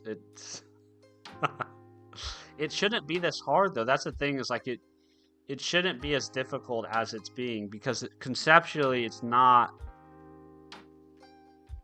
We're just taking 2 points in a grid. We're calculating the rise and the run. We're trying to see if we can get there, And if we can get there, great. Now just figure out the deltas. I just can't figure out why there are so many more cheats, right? That's the part that kind of has me stumped, is like, why do I have so many more? And that's where I keep going back to, like, maybe I'm fundamentally misunderstanding the constraints.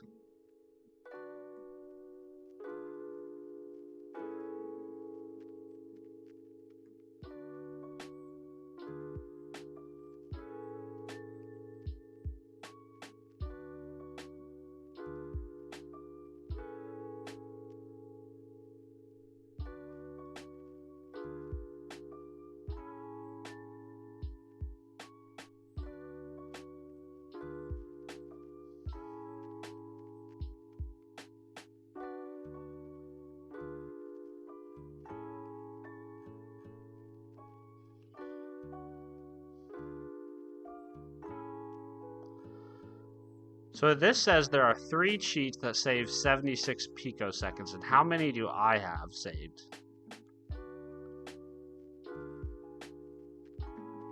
Go see 76. 76 pico. I don't even see 76 picoseconds on them. 76. There we go. So there are 50. So there are 50, and they're saying there are 3.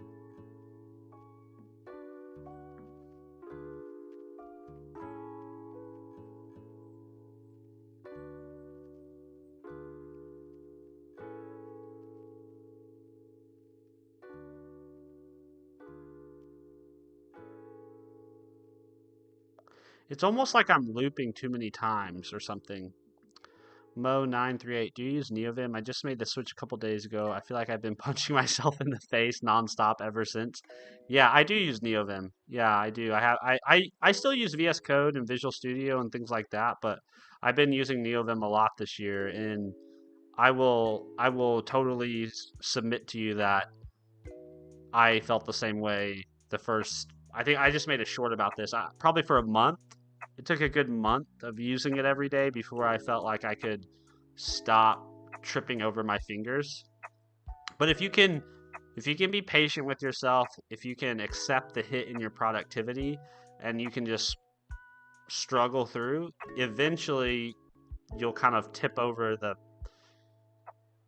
you'll tip over some sort of threshold where you don't feel that way. You don't feel like you're tripping over your fingers. You don't feel like it's such a chore to remember how to navigate and how to change modes and whatnot. So stick with it is my only recommendation. I don't think there's any way to make it better. I think it's the nature of the beast. Sir Gwen, what if we go from start to end and replace the period with the path length so far? Then, for every x, we check if we have int values as neighbors and do a difference. Yeah, we could do that. I mean, it just fundamentally changes our approach, but I think maybe we're at that point where we need to reevaluate.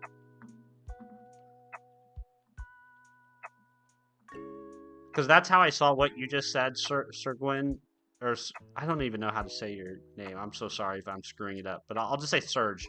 That approach that you said is basically how we solved part 1. Is much more of an iterative solution. But if you do it this way, you don't have to do all that iteration.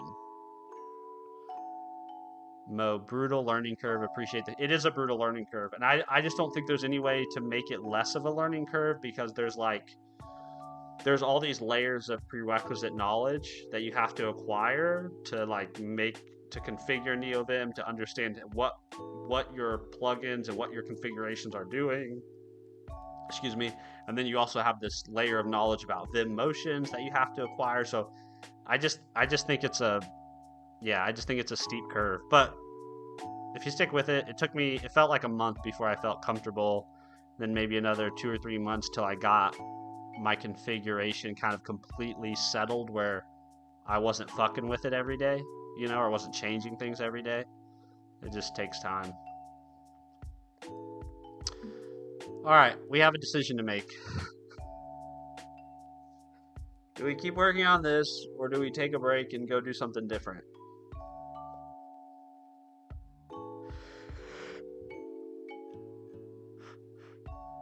My brain wants to keep working on this. You know what I mean? Like, I'm kind of fixated on figuring out how to solve it. Make a poll? Oh, okay. I can make a poll again.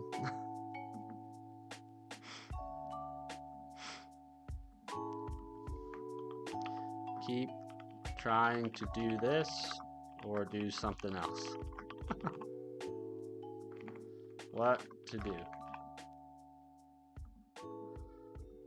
Keep doing this or do something else. And by something else, I mean probably one of the things that's listed in the pinned message.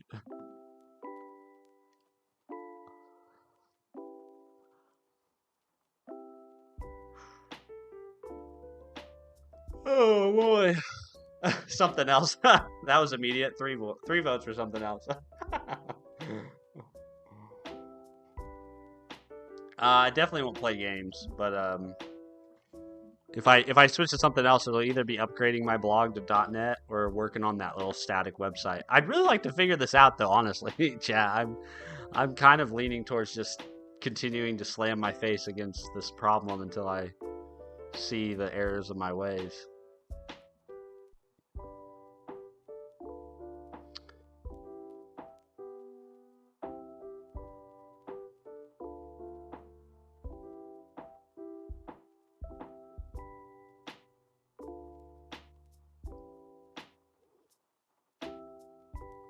Come on, guys. Politics? No politics.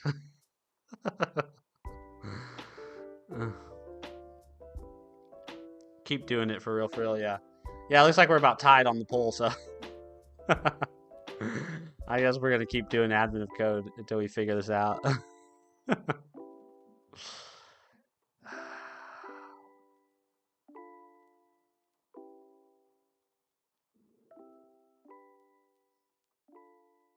I love lamp. No, we're not. We're not playing video games.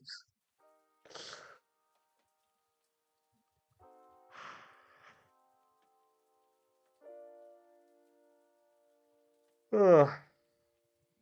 Okay, the way when I get stuck like this in admin of code in the past, what I usually do is I usually just try to break this down to one particular case, one particular input that I can manually verify. That's typically my approach, which I know is like a painstaking approach, but that's the only way I've been able to overcome when I'm this stuck. So I think that's what I'm gonna do.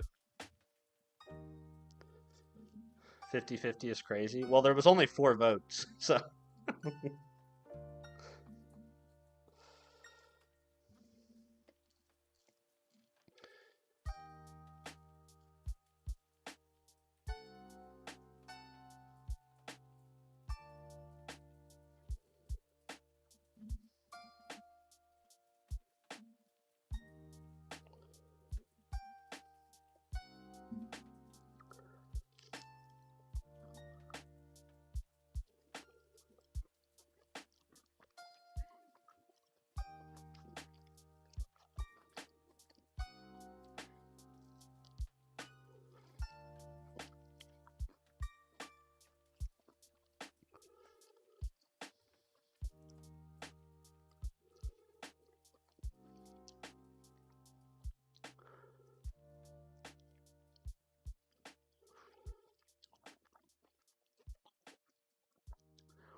Do you guys think it's problematic?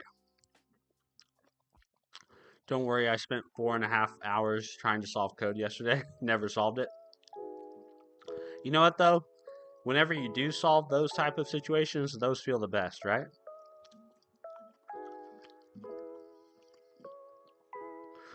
I think it might be problematic that I'm looping over the path. Like basically the way I've written the algorithm is once we get to the end, right? Once we get to this point in the path,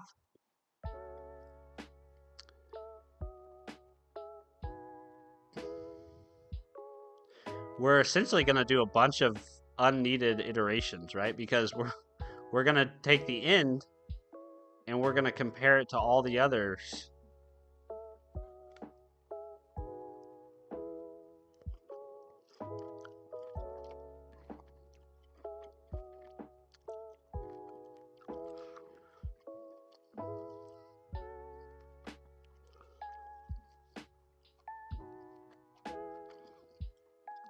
Which that doesn't really make sense, does it? Mohit? Hello, Mohit. Good to see you. Right? Because, like, look, watch. If cheat start value does not equal in character, then just continue.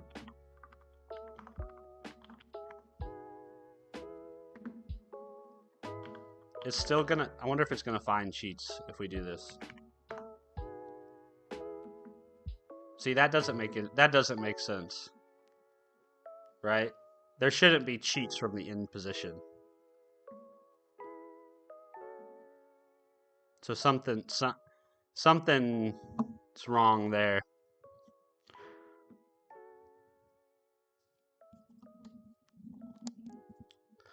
And but why is it finding that? Well, it's finding that because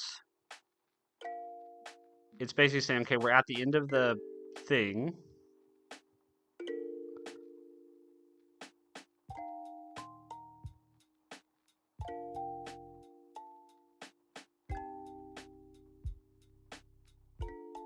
See that? Yeah, that's dumb.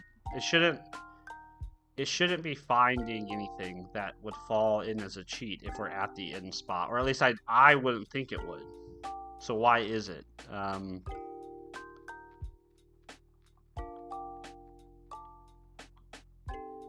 Is it because we're doing the absolute?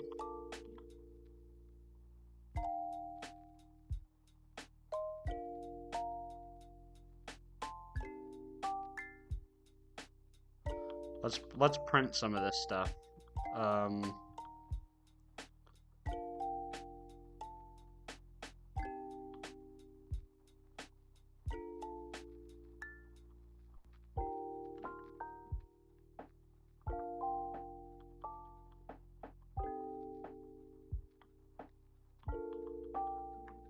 Format dot print f.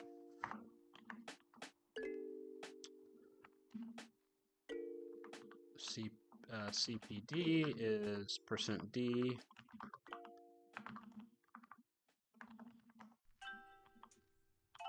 And cheat start is this, and cheat end is this.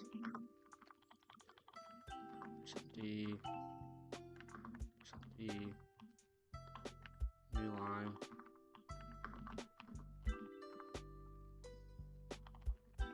This would explain why we're having such an issue, though. I hope it would.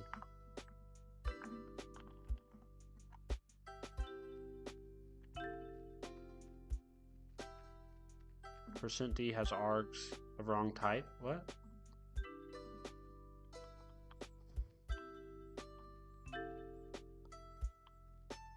What do you mean it's wrong type?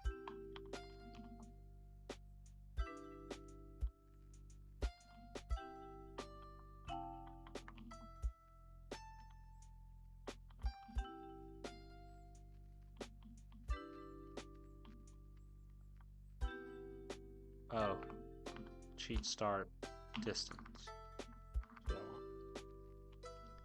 Cheat start distance, cheat in distance is what I want.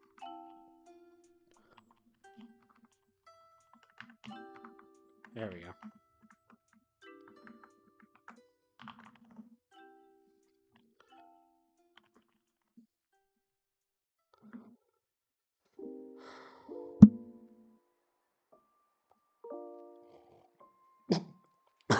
Excuse me.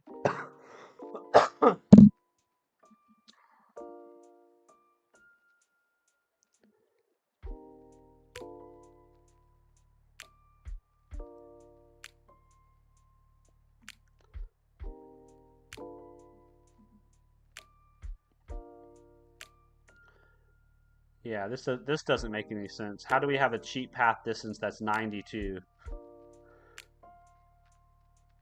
That's not right.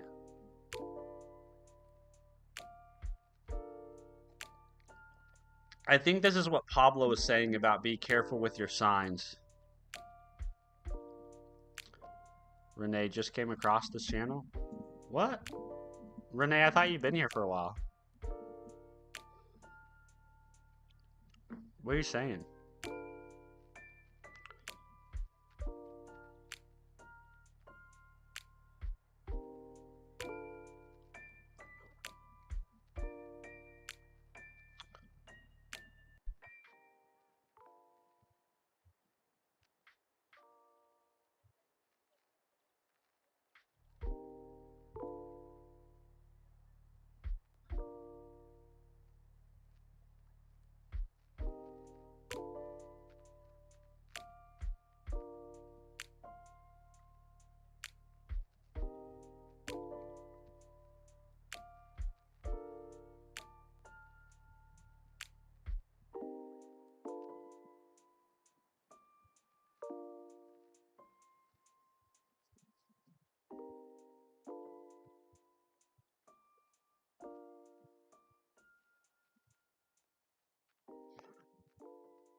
So how are we getting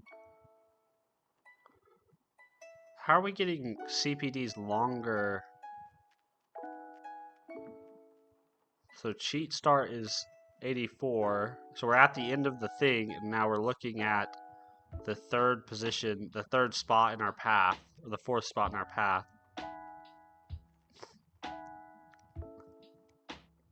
I refuse to be silent. That's fine. You don't have to be silent. So we're looking our this should okay. So everything here should not be a cheat, right? So because the cheat start is at the end position, there should be no way that it should look at other spots and think that it.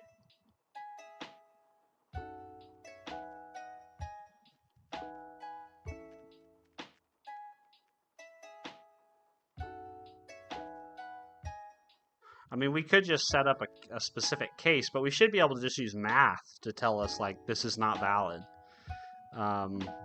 It does mean that we're doing more iterations than we need to.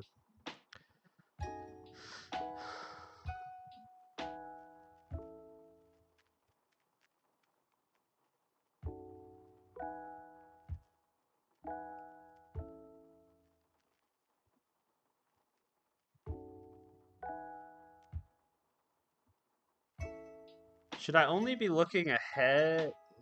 I'm not gonna, hold on. Just stop getting ahead of myself. Hey, what's up, Abdul? I think I remember you, but I'm not 100% certain. But either way, good to see you, man. Hope you're doing well.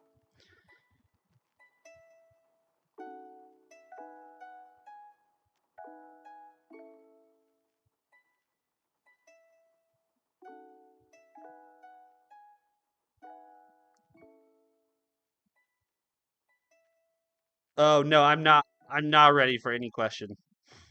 If you want me to look at your question, you'll have to do what I told you to do yesterday. You need to join the Discord and put it there, because I'm in the middle of trying to solve something right now. So there's no way I'm going to read your question and be able to focus on that question and also the thing that I'm struggling to figure out at the moment.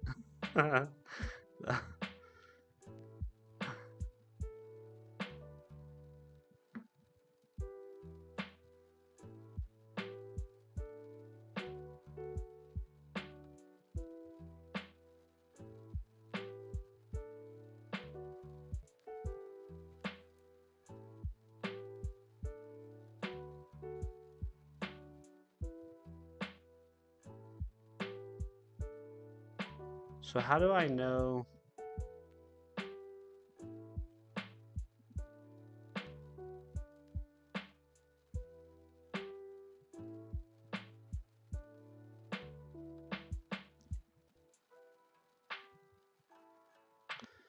Yeah, I'm so freaking stuck.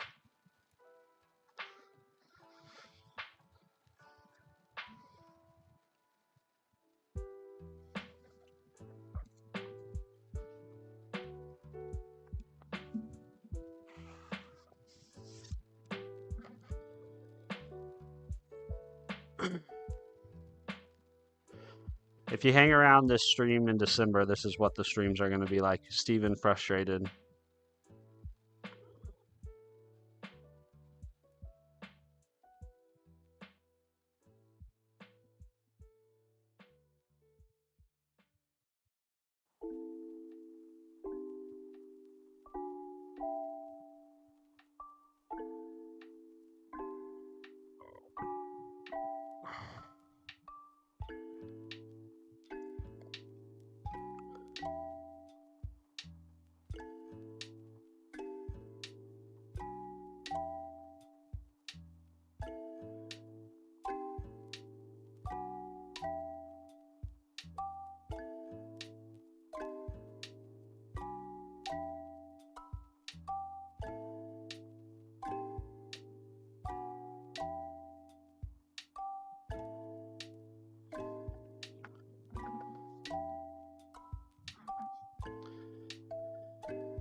This is just absolutely wrong. But how do we get here? We get to a cheat path of distance of 90 because we're looking at 84, and this same thing is going to happen the opposite way too. So if we're at 3 and we're looking at 84,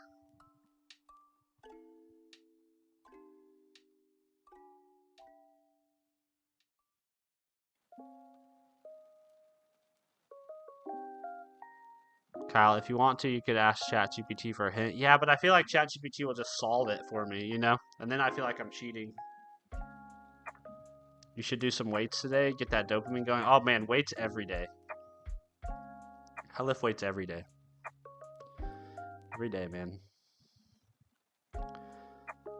It's like brushing my teeth. It's just something I do, you know?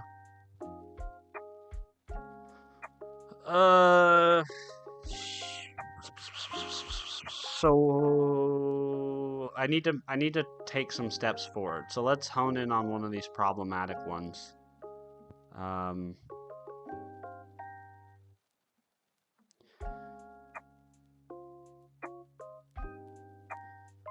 Let's put this here.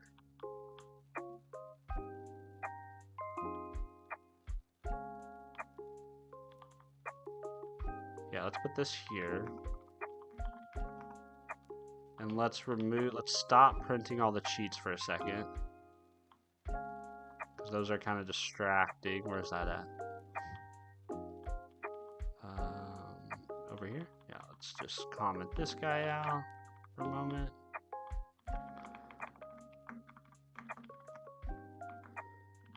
And let's go. Let's see what gets past the savings check.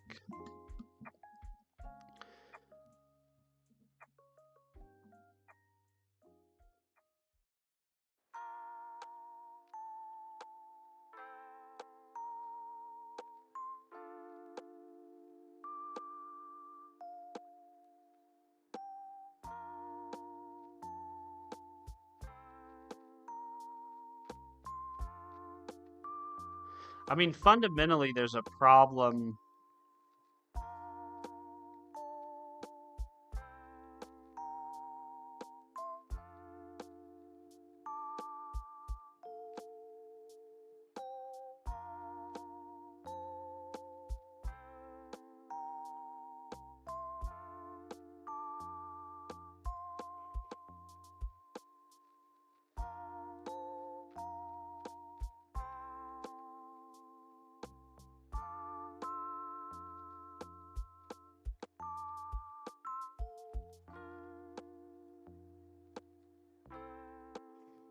Fundamentally, there's a fault in my fault in my thinking. This is just not right. This iterating over the path and then iterating over the path. It means that you're gonna compare the your in spot to all the other spots in your path. Why would you do that? There's no cheat to be gained from doing that, right? Because you're essentially rehashing things that you've already hashed, right? So like if I compare the in spot to the start spot, I've already done that once before because I've already compared start to end.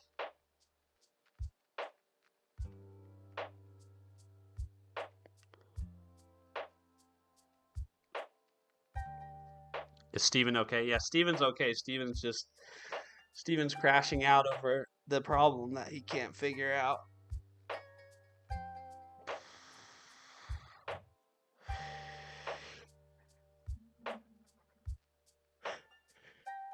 You can't hack YouTube, bro. They have the best coders in the world.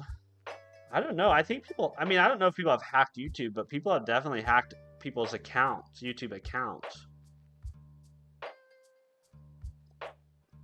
Pablo, did you figure this out yet? I have not, man. I'm stuck. I'm so blocked at the moment. I think I'm sort of there, but I'm finding way more cheats than what I should. That's my problem. And I think it's because I'm trying to compare this. I think it's because this loop is doing unnecessary comparisons or looking at things duplicating the work. That happened to me. It was my distance calculation. Okay, well let me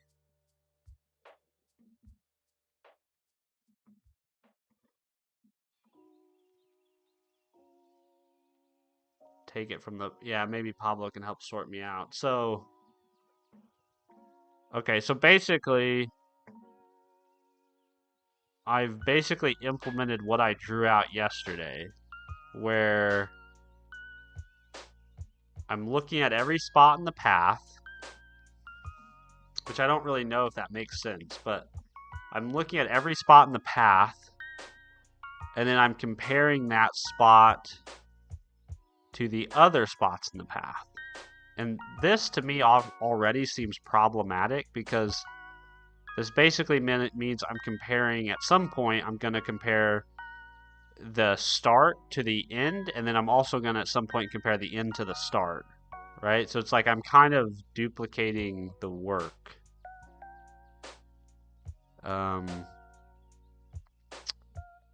Then I calculate my distance, my rise over run. So I basically calculate this to figure out, is the total number of steps it would take me to reach the end from the start, is that within our limit of 20? If the total number of steps it would take me to get there is greater than 20, that should be correct anyway, as long as your time saved is correct. Okay, so that's where what I was thinking too. So even if I'm doing extra work, my savings should still eliminate that extra work that I'm doing. And there's probably some math I could do to avoid that extra work. Like I could probably say like, oh, if I'm not, I need, I could probably say I need to be X number of distances. I need to be so far down the path before I should ever consider it. So there's probably some clever optimization that I could do, but so you're saying look at your savings. Okay, so let's hone in on the savings. So MPD is the normal path distance. Let me rename this stuff to be a little bit more verbose. Normal path distance.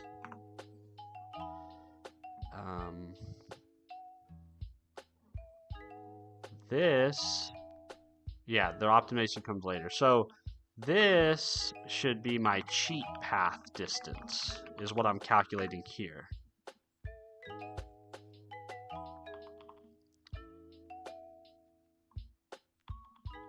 So in order to calculate my cheat distance, what I did was I said, if we're looking at that example problem, how can I fucking make this so I can see? Oh, I guess I can scroll up a little bit. Okay, so the way I'm calculating this is I'm basically saying,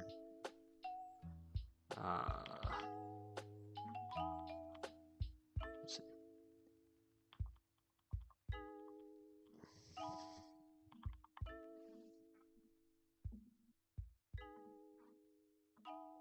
I'm basically saying I want my cheat path distance is equal to 84. This would be 84 minus the cheat in distance, right? So basically what I'm saying is I'm saying if the cheat in, I'm basically saying is if the normal path distance is 84, and if my cheat ends on, in this case, 82, right? Then the distance I have to go from the end of my cheat to the actual end, this is the actual end, is that distance is 2, plus whatever number of steps I took to get to the cheat. In this case, it was 6. And that's how I'm getting a cheat path distance of 8.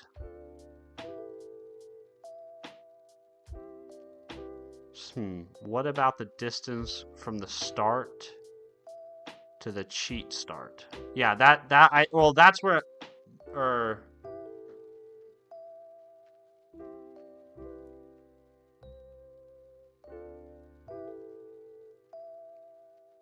well, that's what I'm using I'm using this. Is this wrong? Should I not be doing that? So I'm saying this took 6 plus 2 for a total distance of 8.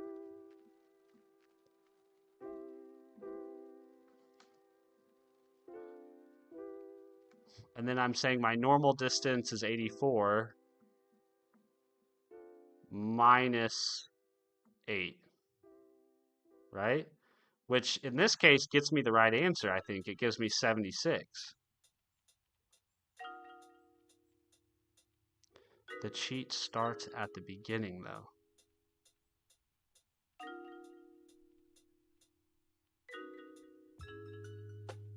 Ew. So should I not be using that? Okay, so what you're saying is then... So what you're saying is the cheat pad distance is really actually...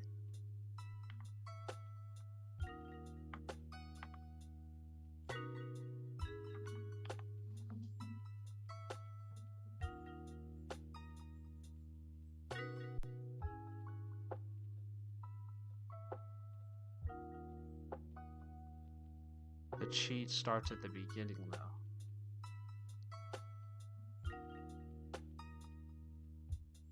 Why am I so... Why am I not... Okay, so I'm missing something then. You know, I'm not calculating the savings right, to your point.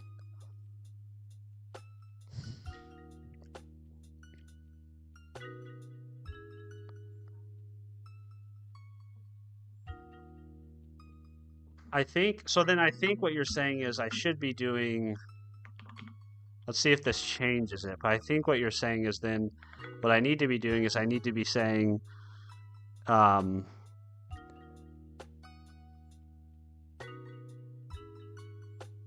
end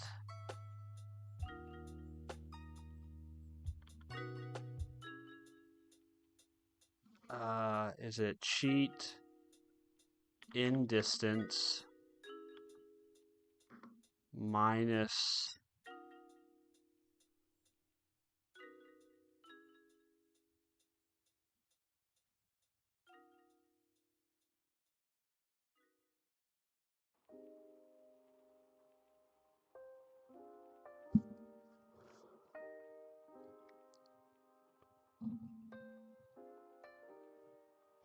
my savings is jump end minus jump start minus jump distance. See, this was the part that chat knows this. Earlier today, this was the part that this was the math that kept screwing me up. So you're saying that in my language that would be cheat end minus cheat start minus the total diff is what you're saying there.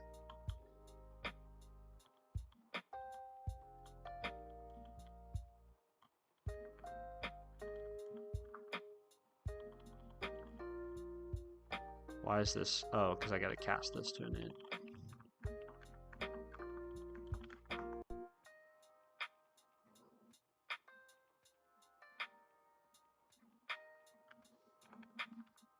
Are these indices? They're not. Well, they're not indices. They're basically. Yeah, they basically are indices, but they're inverted. The way I built my map is inverse.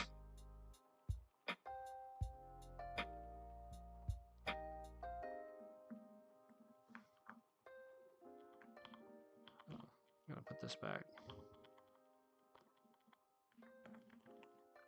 But I think this is exactly what you're saying.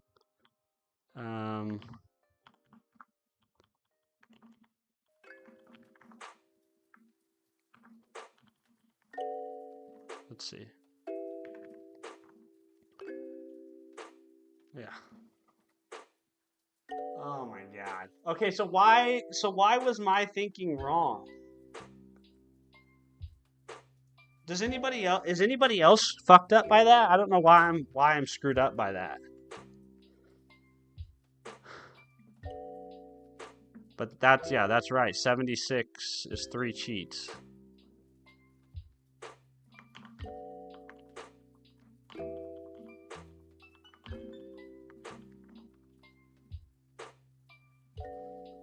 I don't even know what's happening. Probably because your distance was just looking at the example. Yes. Yes. I'm just here because everyone's chill. Well, I hope everyone's chill. So Pablo, yes. Okay, so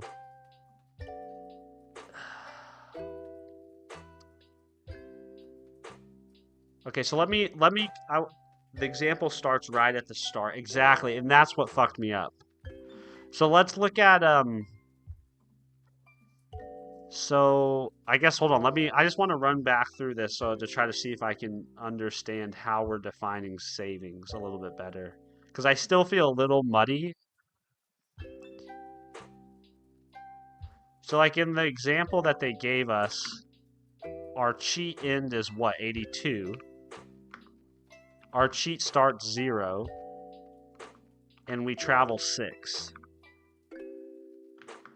This gives us a total of 76 savings. And it's 76 savings because we're sort of pretending like we went along the path. We're not even really considering that we went this path, right? We're kind of considering, oh, well, if we had just jumped all the way through the normal path, right? We would have saved ourselves 76 spots, 76 picoseconds.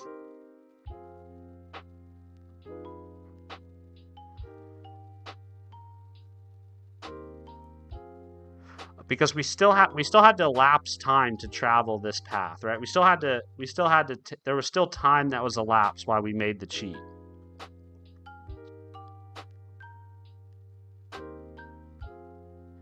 But we didn't have to travel.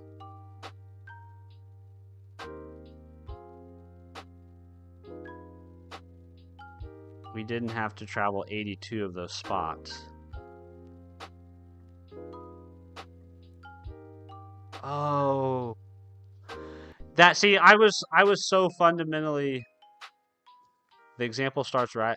So I was doing this. For some reason I thought this had to be factored in, but it doesn't. We don't even care, really.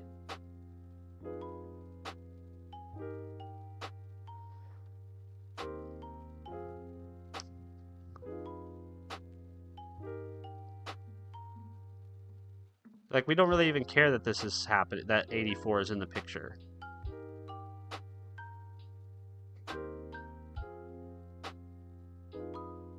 Huh. Damn, man, that really screwed me up.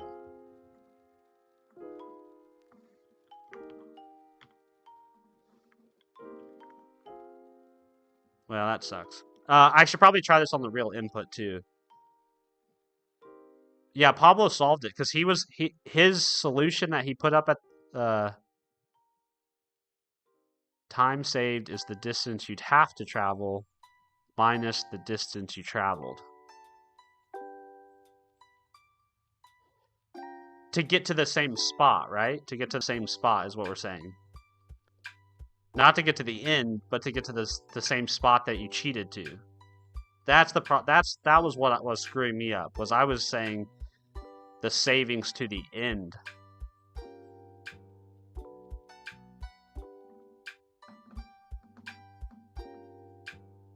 Because in this calculation that I'm doing, I don't even care that I've gotten to the end.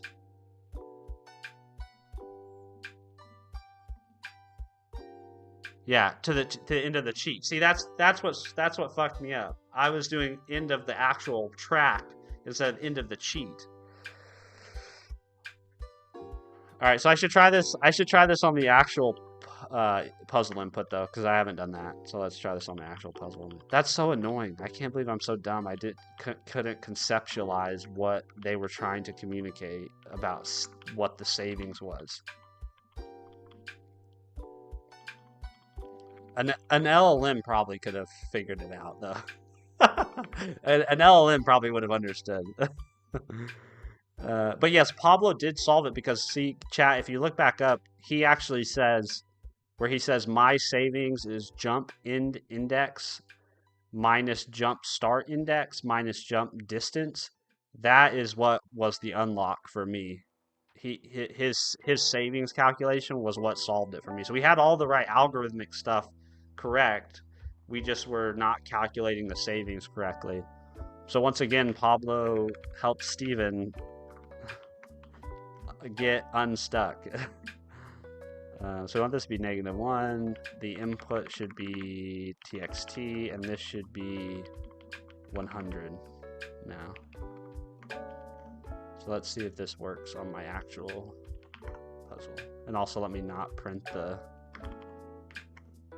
Man, it feels so good though when you solve something that you've been stuck on for 45 minutes. Why does that feel so good?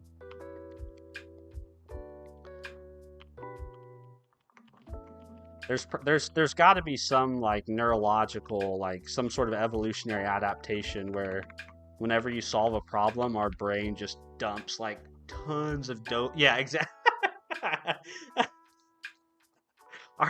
I was just getting ready to say our brain just dumps a ton of dopamine into our brain, you know, and it's like to keep us focused on solving problems. Wow, that seems way too high. Can that seems way too high. But let's see.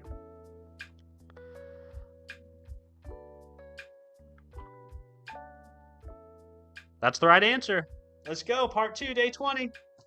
Your boy. No, really, it was Pablo, but dude, that's so fun. That's so fun. Okay. I kind of want to do another one, but I probably should take a break and do something else for a minute. It's so nerdy to think it's fun to do this stuff, but I don't care.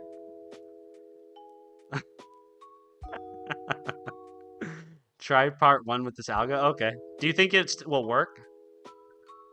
Pablo, I'm training you. Not going to help as much in 2025. Pablo's going to leave me out to dry in 2025.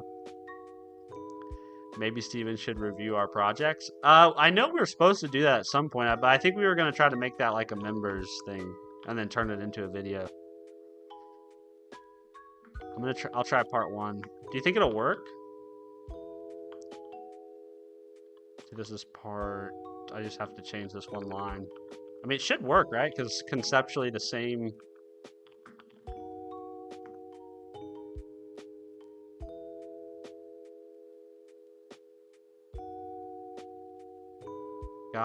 Oh, whoops. Oh, I need to hold on. I need to pass in another condition real quick to make that work. That goes to 100. This is like something.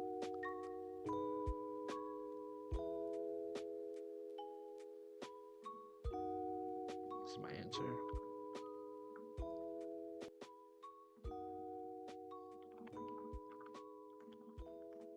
This is solve part 2, but I need to pass in another conditional that's like cheat threshold or something like that. So this would be 20.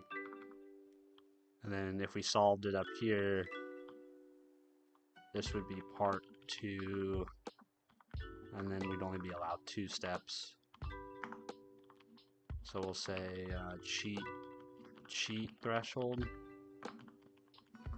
Like that.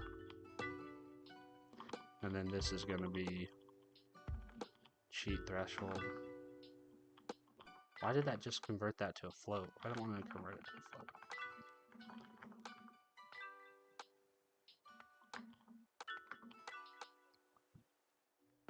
Oh, it converted it to a float because it needed to be converted to a float. Actually, let's then... I'm going to cast this back to an int then.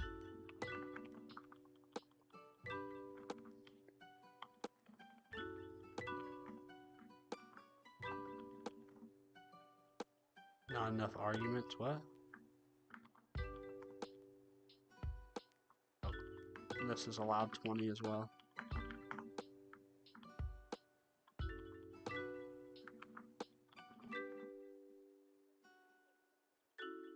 Yep, it works.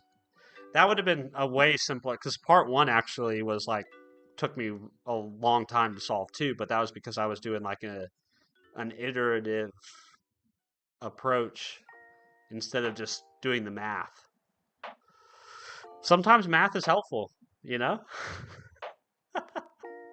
All right, let's take a break real quick. Let's go upgrade my blog. I want to upgrade my blog to .NET. I'm gonna go get more coffee, and then we're gonna upgrade my blog. And then after I upgrade my blog, we want to do more admin of code. We'll do more admin of code.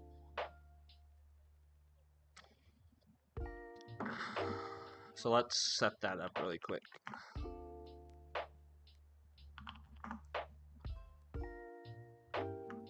That was a lot of fun, and thank goodness Pablo showed up at the end.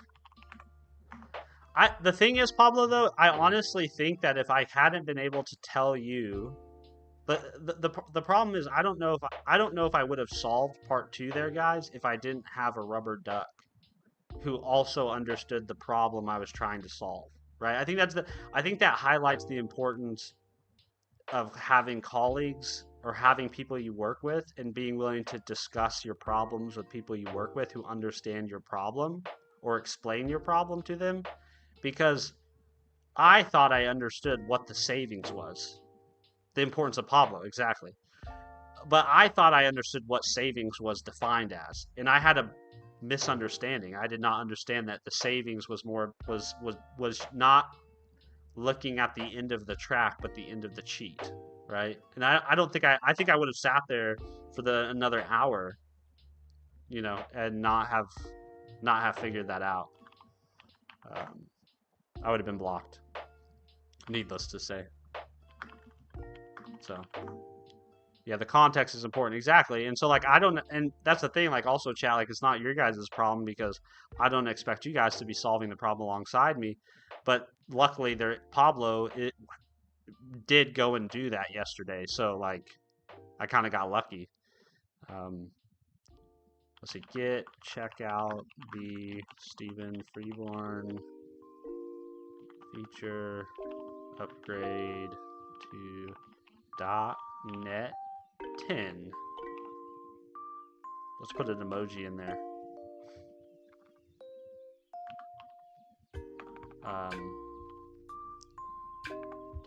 Check out the what do I want to call this?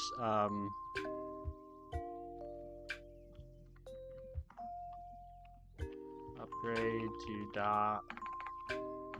.NET 10. Git push, and then I'll have to do this in VS Code because my blog is a Blazor application, and I don't have my Neovim set up for all that.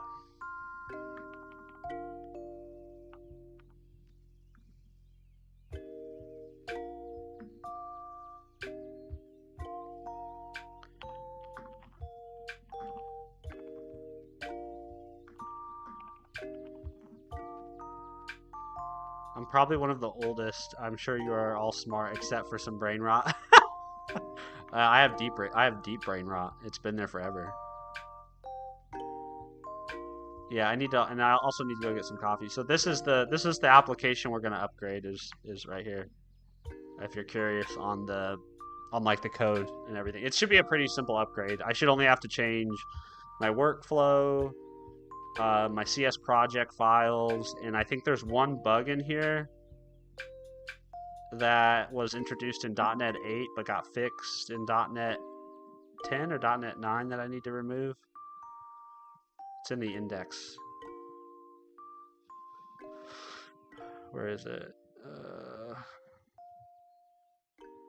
Oh no, I think it's actually in also, why am I in Edge? Oh, that's just the default that opened up.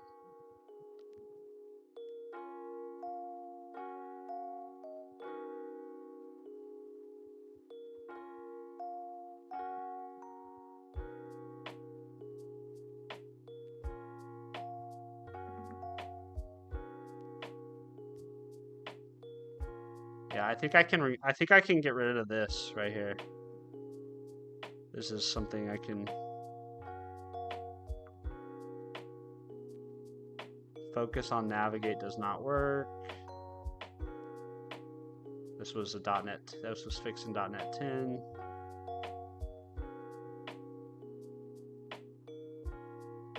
Yeah, so this should be addressed now. I'll be right back. I'm gonna get some coffee, and obviously, if you need to go, I totally understand it. But I'm gonna get some coffee. I'm gonna come back down. We'll upgrade the blog. Maybe we'll start another Advent of Code problem in Go, and yeah, it'll be good. Be right back.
Alright, I'm back. Oh, I forgot to mute myself.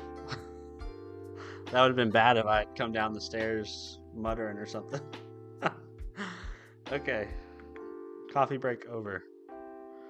Upgrade time now.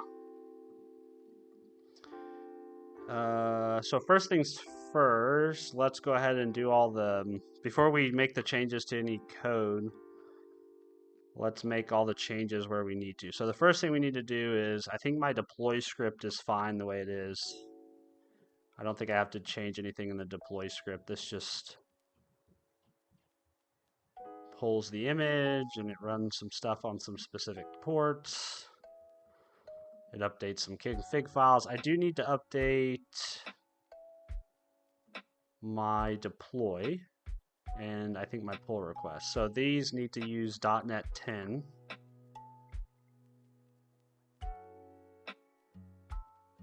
Excuse me.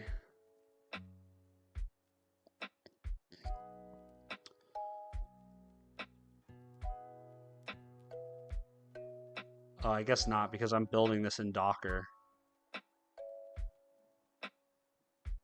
In a Docker image. So I think I just have to update the Docker file then. Even simpler. Let's see, what's this? Delete? I don't know where that came from. To update the Docker file. And I think there is a 10 ASP.NET SDK, but we should probably go verify that these exist.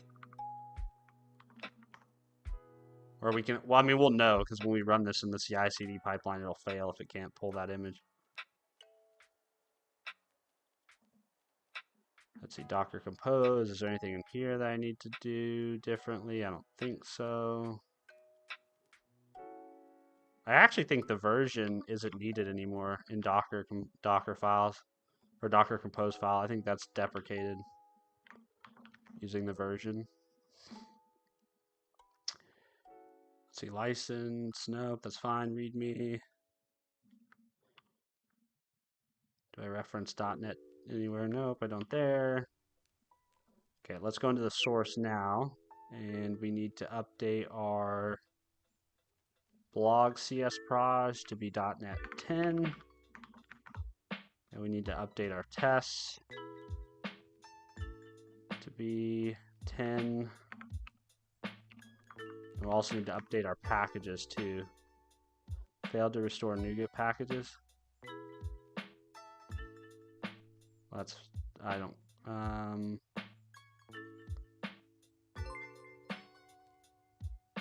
oh man, Guru something. Thanks for, Guru Swami. Thanks for subbing.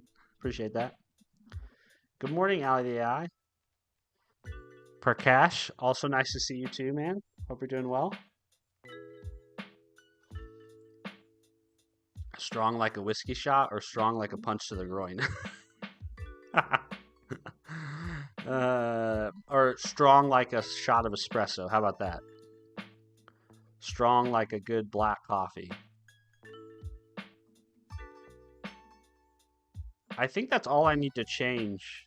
Oh, I also need to update this. The paths are going to change. So this is something you have to do because the paths are going to change. This is not going to be net 8 anymore. This will be net 10.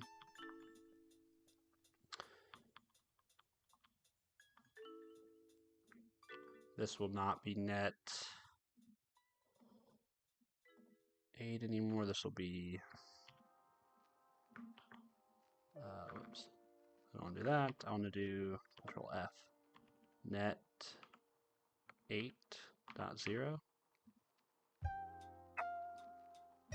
Oh, that's just because we build the whole solution. Now let's see if it builds. Moment of truth.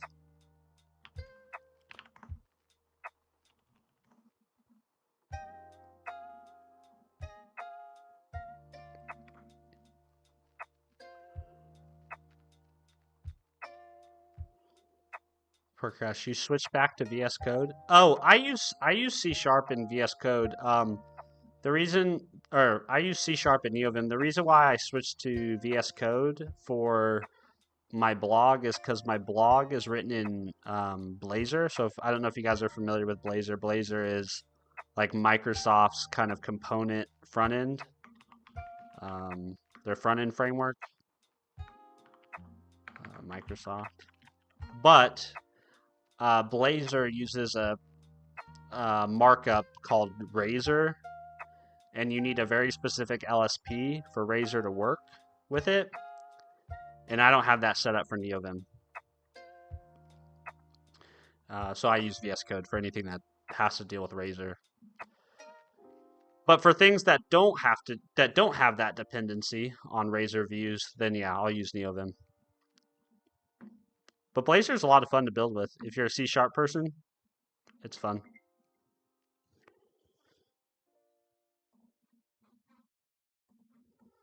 All right, .NET build. See what happens.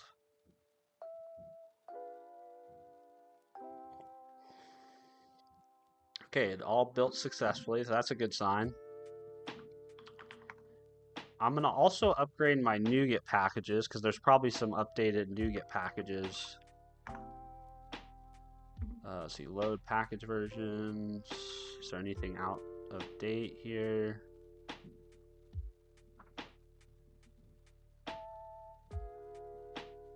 Yeah, it looks like there's several things that are out of date. Fluent assertions I do not want to update because fluent assertions, anything higher than 7.1.0 is you have to have a commercial license for. So I'll just, or anything above version 7. So I'll just update to version 7.2. Yeah, I'll update to 7.2 there. And then the other ones, though, I think I can update all those to their latest. So I'll update that guy.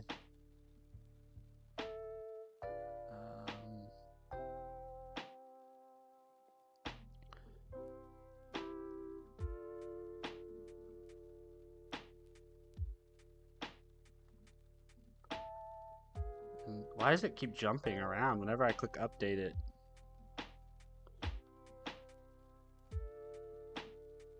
It's weird, it like resets the view in this extension that I'm using.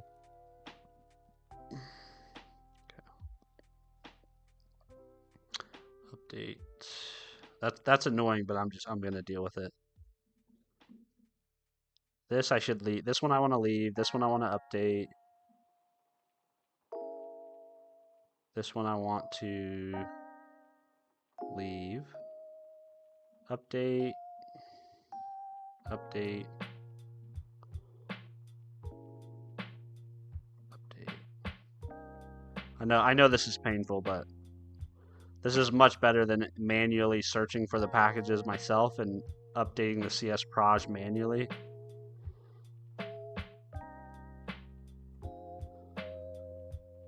Okay, so I updated all those packages in both my test and my... So we'll do .NET build again.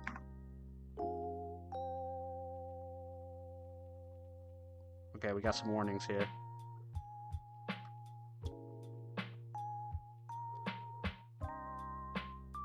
Use bunit context instead of test context will be moved in a future release.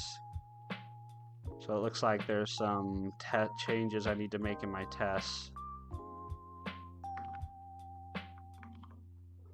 Test context is obsolete. Use bunit context instead. So let's see. Bunit context. Wonderful. And we'll whitelist that word.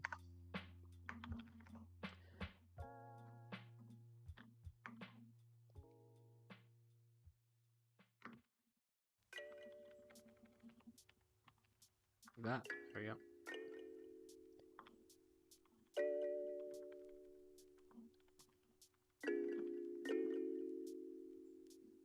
Is .NET 10 backwards compatible? Yes. Yep. There's always sometimes some breaking changes, but for the most part, it's fairly backwards compatible.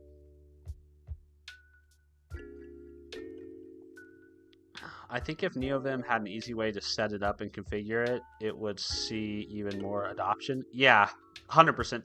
There is somebody out there who's working on a set of plugins called easy.net that's trying to basically do that. I haven't given their stuff a try. They use the Roslyn LSP, which I talked about earlier. I don't use this because it's the way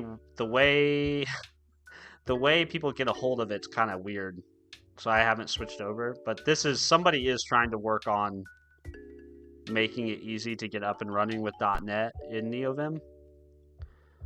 I think it's always going to be a battle though, because just the C# and .NET community is so heavily tied to Visual Studio, and I mean just getting people to come from Visual Studio to Visual Studio Code has been a lift. So So getting that community to move to Neovim, I think, would be even more of a challenge. But it would be cool. I'd love to see more people pick it up.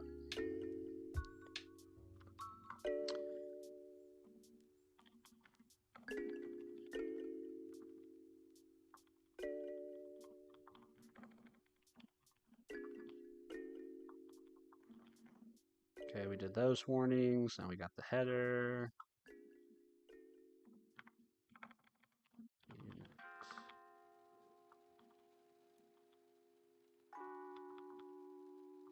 Okay, that guy. Footer, I think we took care of that warning. Took care of that warning. I think we took care of this one too. Class blog test is used as a base class and should be abstract. Is it, though? Let's see. Let's build again. Yeah, I guess it is. Okay, so we'll trust the analyzer. Public, abstract, class.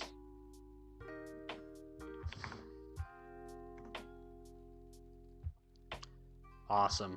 Okay, killer. Builds without warnings. I think everything's up to date.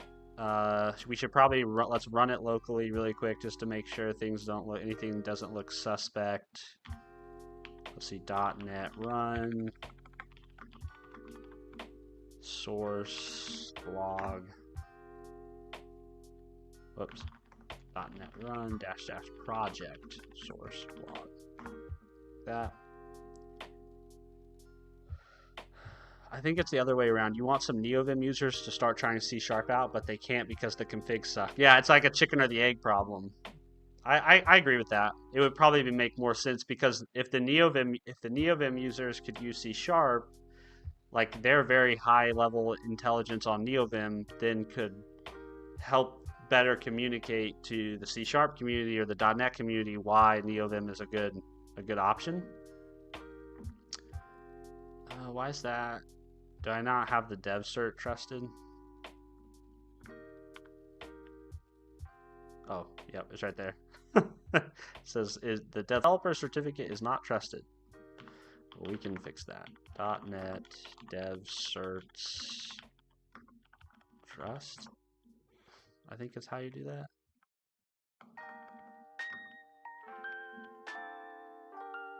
Oh, whoops. It should be HTTPS. Trust that cert. Let's give it another run.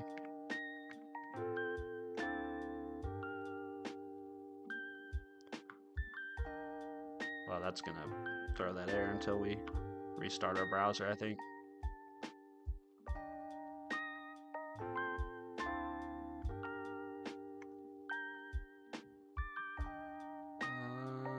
What?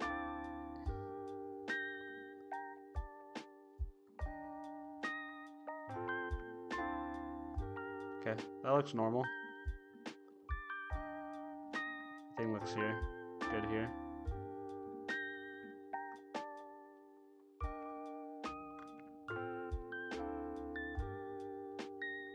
Okay, we need to... The other thing we need to try over here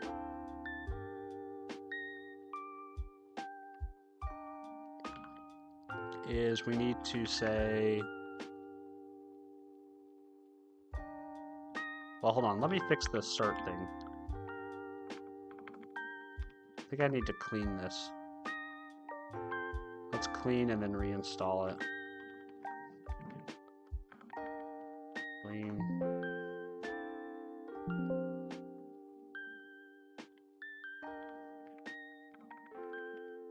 Let's see. There we go.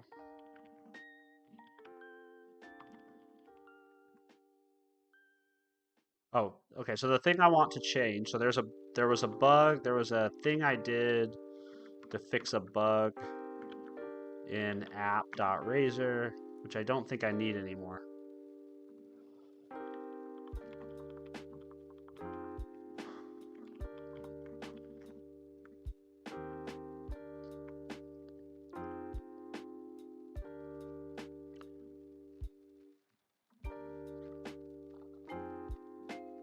Whoops.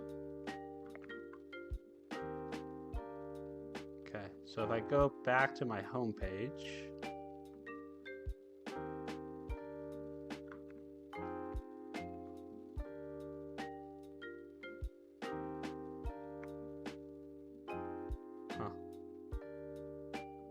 wonder why it's having issues with the cert. Okay, so the bug that fixed was if I scrolled down and then I went back, it would maintain the scroll position, and it doesn't look like it's doing that now, which is what I want.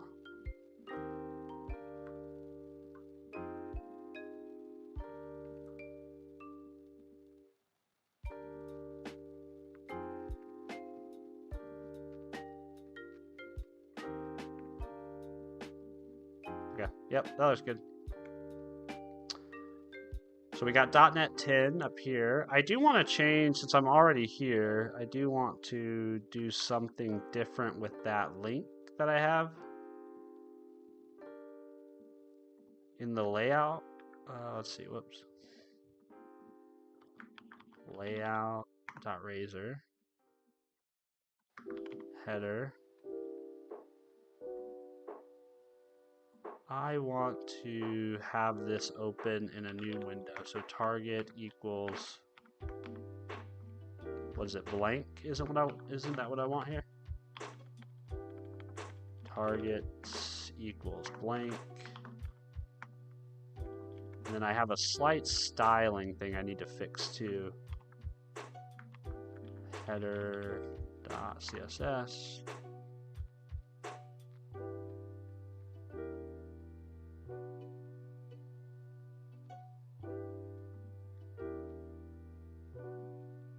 No, that's right. That's right. All right, cool. So now let's go ahead and get ready to commit this stuff. So let's open up lazy git.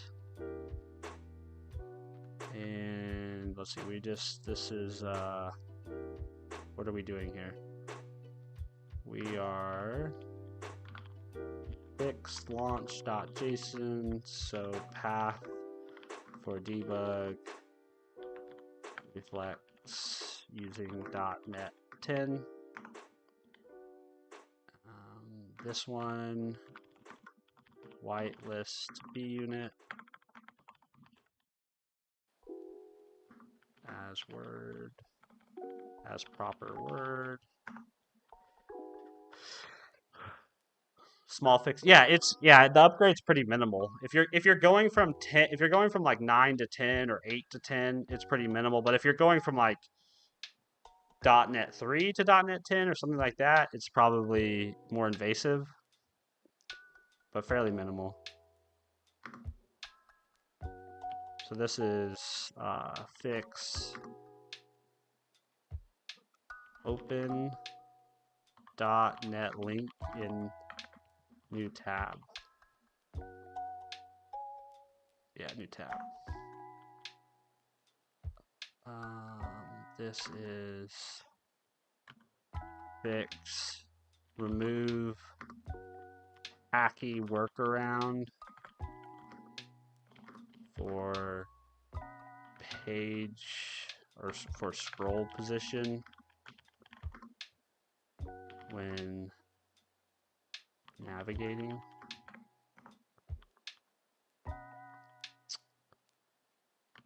Whoops.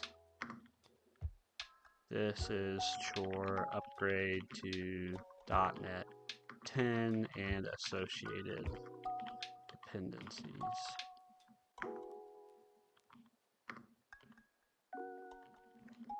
Use proper base images for .NET 10 when building blog image.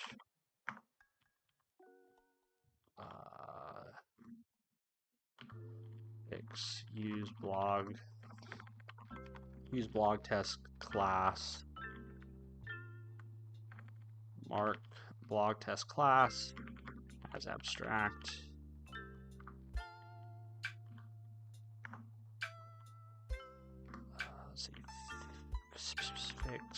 replace deprecated test context with bunit context.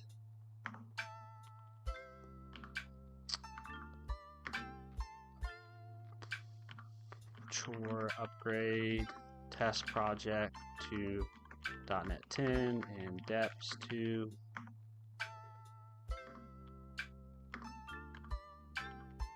remove version from Docker. Compose files not needed. Okay, cool. So how do we push? I think, if I remember right, I think you push by doing enter. No. Is it P? There you go. P. That's how you push, I think.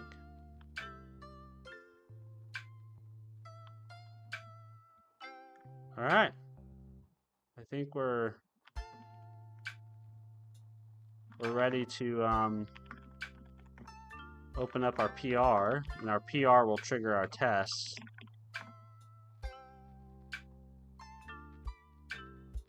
Let's see, we'll do feature upgrade to .NET 10. And then for our body, I think that, yeah, we'll just leave that there, but it should close. What should it close? It should close number something or other.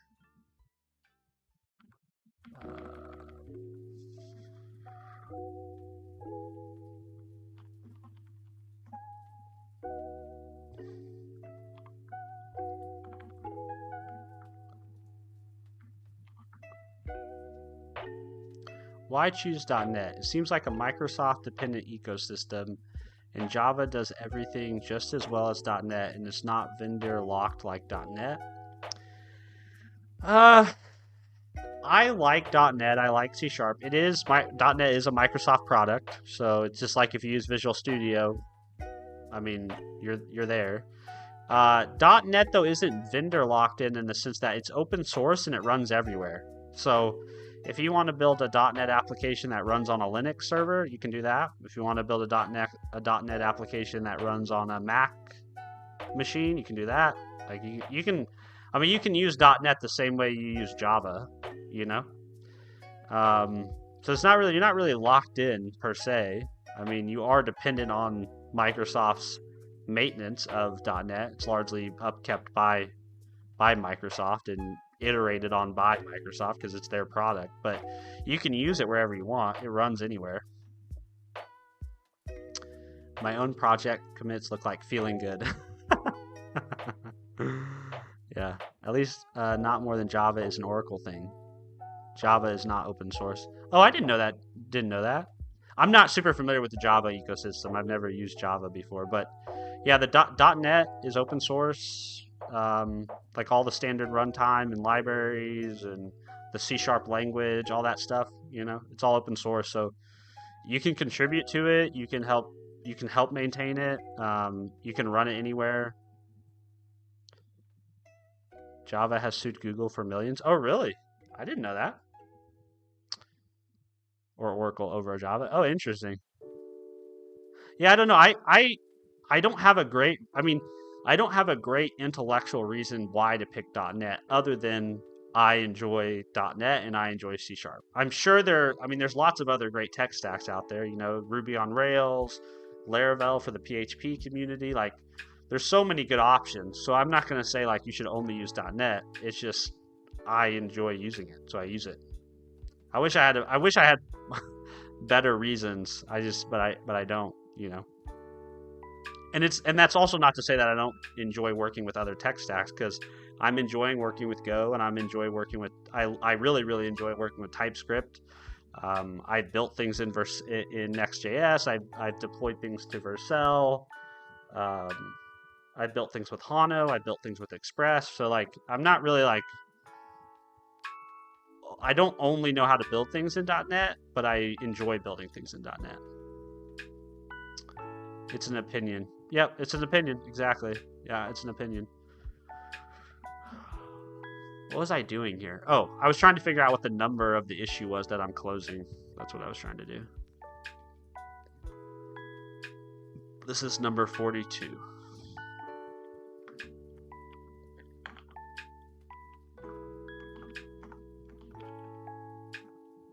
And we submit it.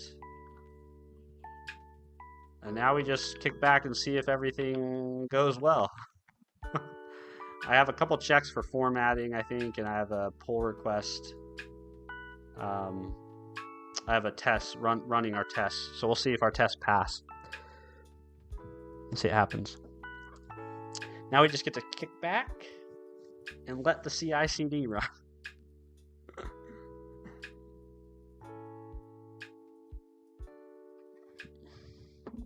And while we do that, we can look at another advent. Well, what time is it? 7:30. I'll go till 8 o'clock. Well, we can look at another advent of code problem to look at. Maybe day 21, because we were doing day 20. 2024. Does C# take a lot of time? No, it's pretty speedy. It's pretty quick. It depends honestly, it depends on what runner you use. Uh-oh, it failed. It seems like if you use a Windows runner, it's really slow, but if you use a Linux runner, it goes pretty quick.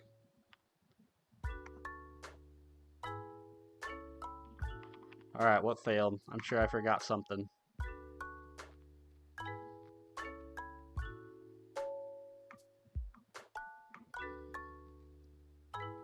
Let's see. The head ref may contain hidden. Oh yeah, it probably doesn't like that I put an emoji in there. What failed? Install depths. Oh, yep. That'll do it.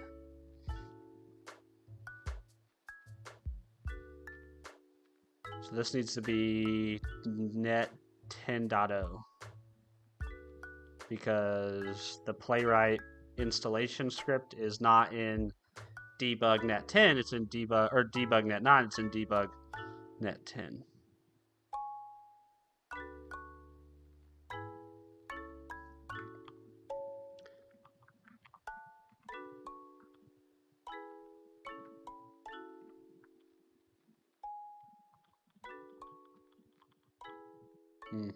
I don't like that I don't care for that, but it is what it is. So net 9.0.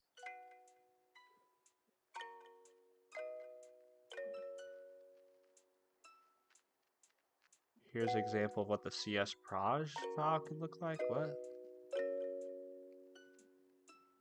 Oh, that's in an actual. So we want this to be 10. This to be 10. Looks like there's one more. This to be 10.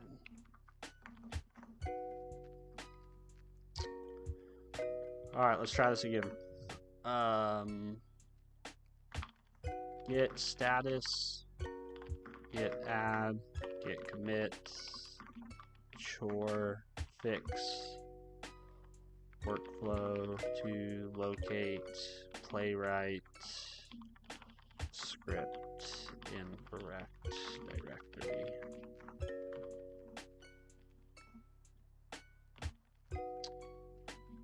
Should run again now. There we go.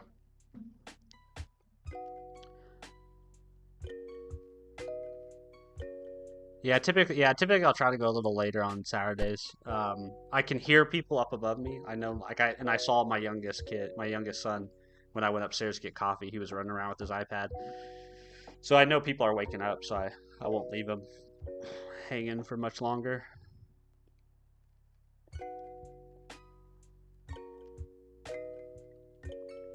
Java standard is open standard. Anyone can implement their own compiler, but you can't use Java trademark for that compiler.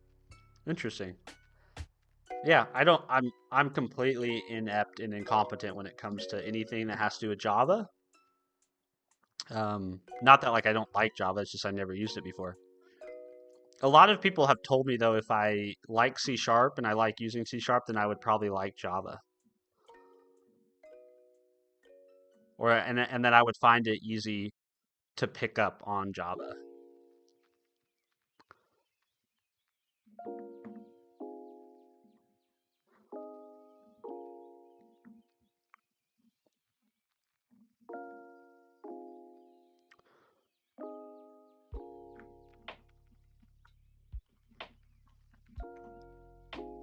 Compilers are all owned by Oracle. OpenJDK is owned by them too, not different from .NET. Yeah, I mean, I guess I would have to kind of agree with Pablo here. Is like that seems very similar to .NET in a lot of ways, where like a lot of the .NET stuff is open source, but like it's primarily a lot of the things that deal with .NET largely are supported by Microsoft resources. I mean, there is community contributions, but it's primarily supported by Microsoft. Like nobody's gonna go try to implement their own Roslyn compiler, right? Or re-implement, you know what I mean? Like there's just not a good reason to do that. I heard .NET like 500 times now. That's because I want you to go download the latest .NET SDK and start learning C#. Well, actually, you already kind of know C#, right? Don't you do a little bit of Unity development with it?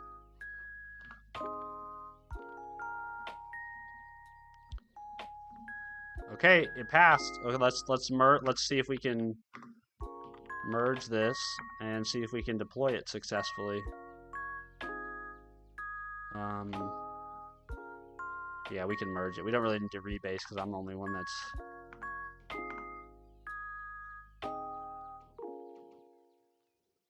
Alright, let's see if this thing deploys.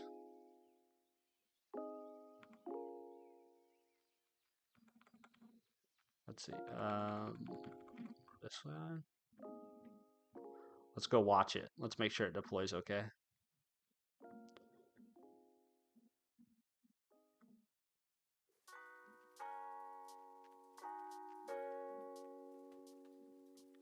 Actions.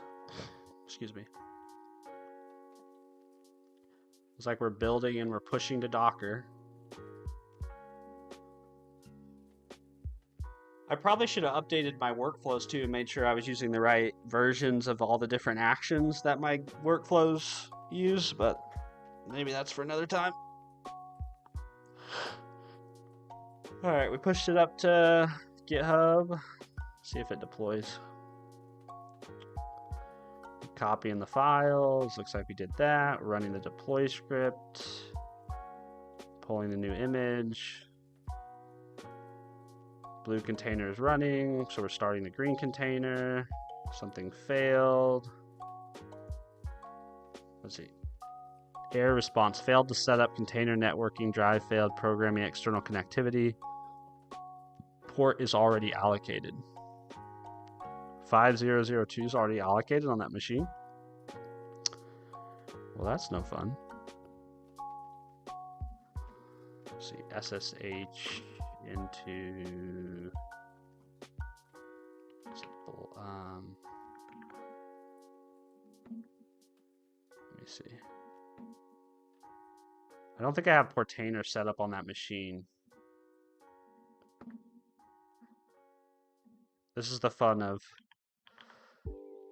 yeah, it's not, I don't have Portainer on this server anymore. I have it on a different server.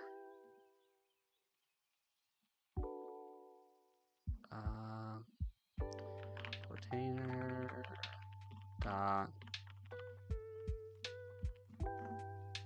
nope, I don't have it there yet. Well, shoot. Okay, we're gonna have to do it through the command line. So do I have, before I leak my credentials,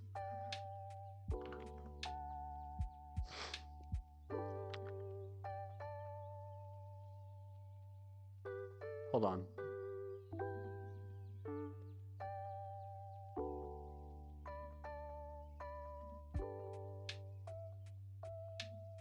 Why is that running there?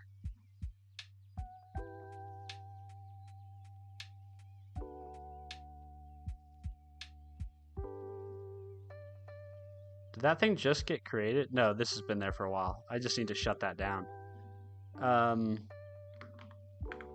Sorry, I'm all over the place right now.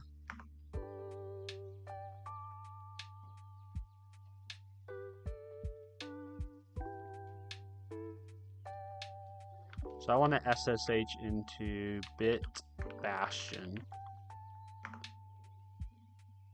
Okay, I'm here now. So I'm in my server. Let's see, docker ps. Oh, sudo docker ps.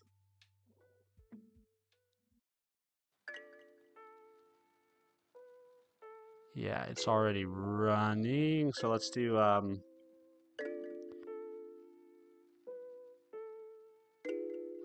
why? Hold on. Why did my hold on? Let me look at my deploy script. I don't think my deploy script should have failed.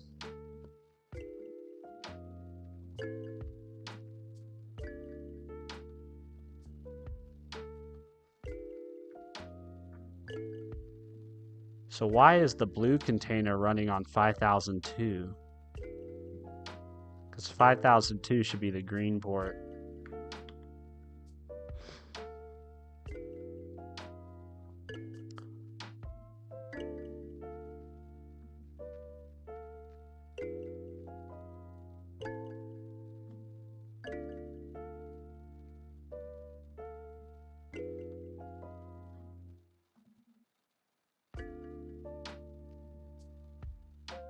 Huh. I don't know why the blue container has the green port's port number. In any event, we need to kill that container is what we need to do, and then we need to just rerun the deployment. So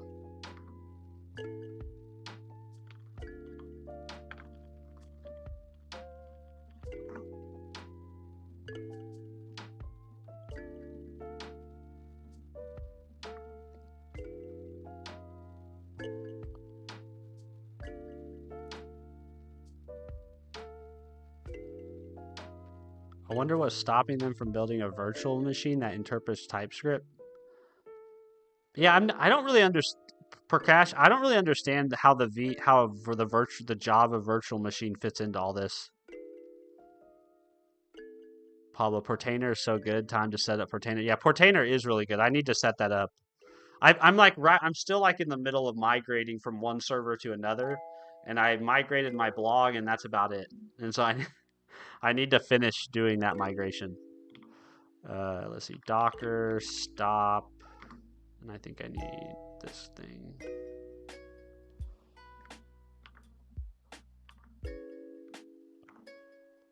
Oh, I need to do sudo, and then sudo. Is it sudo docker rm? I think to remove it, and then docker ps. Sudo docker ps.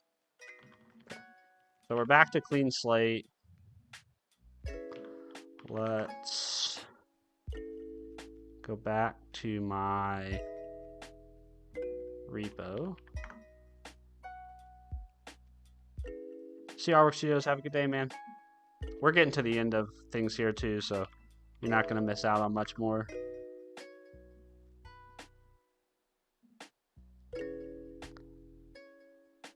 The VM exists in C# too, Steven. You call it runtime, though. Oh, okay. I've never heard of the runtime referred to as a VM. Are they conceptually similar but different implementation? Hey, what's up, 199? You still here? All right, let's rerun this guy. Rerun failed jobs.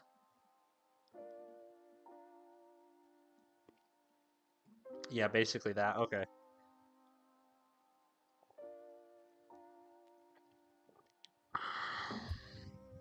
Let's see if it should succeed. This time it shouldn't have any conflict. Blue container's not running. Starting blue container. Waiting for blog container to start. Started. It's listening on 1000. It updated the nginx config. So if we go to blog.stevenfreeborn.com, we should see now in the top left corner that we are now running on .NET 10. Oh yeah, we did it. We did it. And just to confirm, let's go to my other domain, Steven blog, and just make sure. Oh, that didn't load. Oh no, that's because it should be blog.steven. There we go. Okay, yeah, for sure, it's working. Nice. Let's go. We did it. GitHub Actions suck. Hate testing them. Dude, GitHub Actions are painful to test. This one I have pretty much worked out. This wasn't actually anything. This wasn't actually a problem with GitHub Actions. This was a problem with me on my side. But Volseer, if you've never, you might have already heard of it. Web Dev Cody is who put me onto it. It's called Act. So it's like it will actually allow you to test your GitHub Actions using Docker. This repo. This is pretty interesting. I've started to use this whenever I develop GitHub Actions, and it allows you to run them locally. So if you're interested, at Volseer, give this a try. That has like changed my whole life, because I used to have to run my GitHub action like, 10 times. Okay, cool. Yeah, give it a try, man. It's awesome. And Pablo knows about it too. Yeah, it's a lifesaver. It's a lifesaver. I did not know this existed, and then I think Web Dev Cody did a video on it, and now it's like a go-to tool for me. It's pretty resource intensive though, just to be fair. Like if you want to, they have a couple different images or a couple different containers that you can work with to test your actions. And I think the full size image is like 40 gigabytes or something. So it's kind of resource intensive to use it. So you need a little bit of a, maybe not a beefy machine, but you need some resources on your machine to use it. But it'll save you a lot of time. Pablo, I linked it once, but you were right. Oh yeah, I think maybe it was Pablo that told me about it. Somebody told me about. I didn't find it. Someone told me about it when I was bitching about the GitHub Actions like development flow. But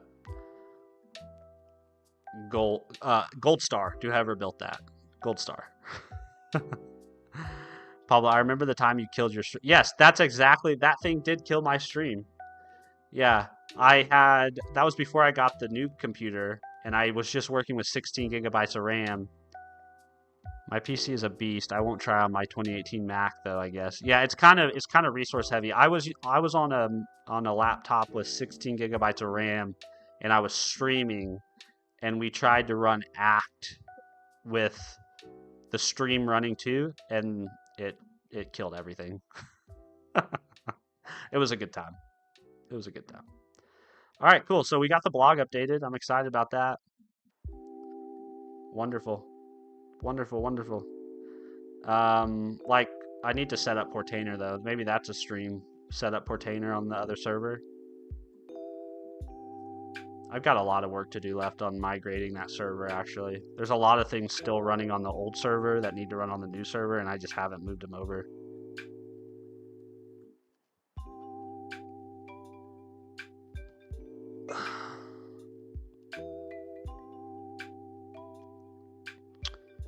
By the way, you should add a setup page to your blog or web page where you have details about your setup, and then we can do a command setup. Oh, that's a good idea. Yeah, we can do a blog, like a write-up. Yeah, and just link to it. For sure, we can do that. It's a great idea.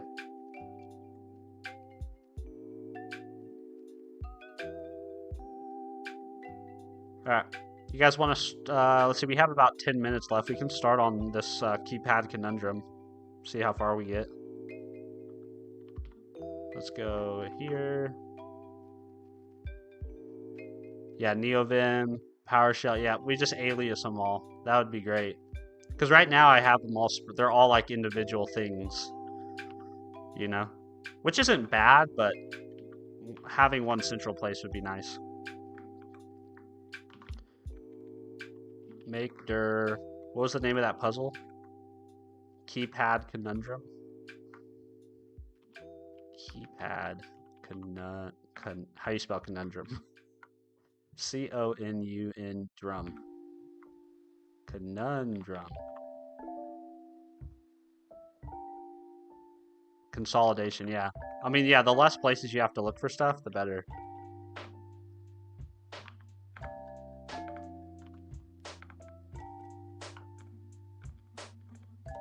I just literally typed it into my keypad.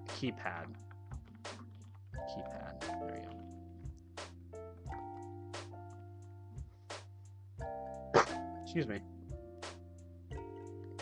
And by the way, I'm almost done with my AOC CLI. Nice. So is that going to be something that we can use to like download the inputs and download the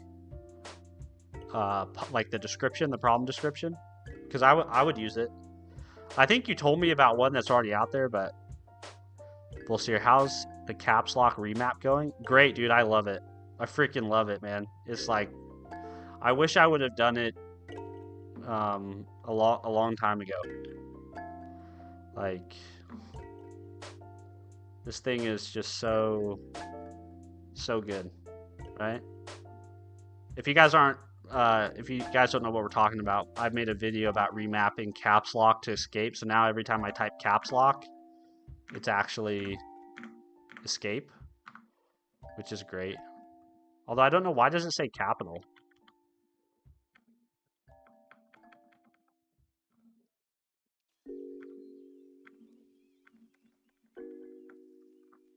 But yeah, it's wonderful. I love it. I love it so much.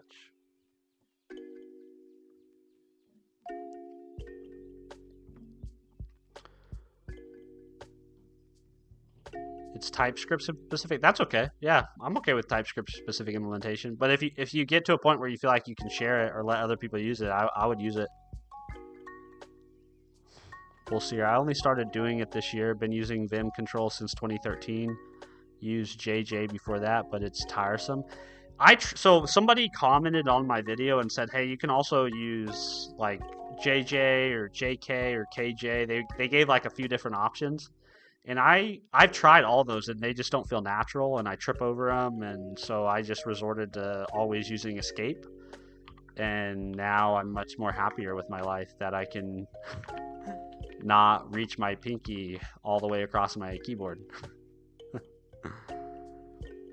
Shab Heat. Who should I learn which languages? What? Who should I learn which languages? To build mobile apps? I'm not a mobile developer. I pretty much only do web development. So I don't really, I mean, if it was me, I already know C#, so I already know C# and TypeScript, and I have experience working with React. So I think for me, if I was going to build a mobile app, I would probably either use React Native or I would use .NET MAUI. If you're coming in brand new, I honestly don't know. I honestly don't know. I think I guess my recommendation would be go learn C# and .NET and then use .NET MAUI. but there's not really good logic behind that other than just that's the tech stack I like and I'm familiar with and enjoy developing in. So yeah, I'm sorry I can't be more help there, Shabheat.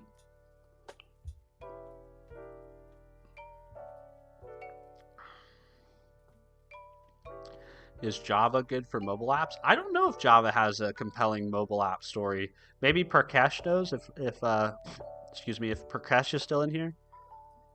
I don't know if Java supports. I mean, obviously you can build a backend that your mobile app can call in Java, but I don't know if Java does mobile stuff.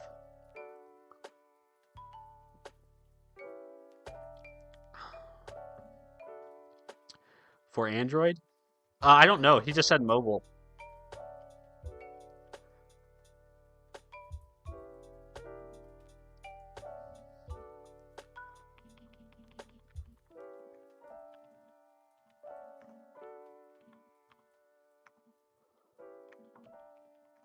I was texting with one of my coworkers last night about something, and then after we got done talking about work stuff, we started talking. We were just catching up, and he was actually in the middle of learning Flutter.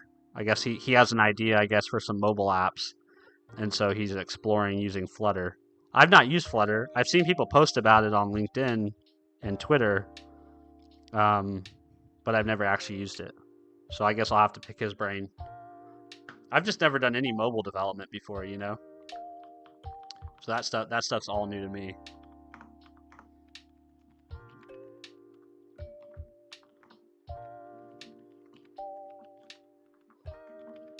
Flutter is good, but haven't seen many Flutter apps out there. If I was using a Flutter app, I wouldn't even know, you know? Full Seer. I tried learning D. It's kind of like Go, but with a lot of other random ass features. Hold on, what's D? Is D a programming language? No way. D programming language?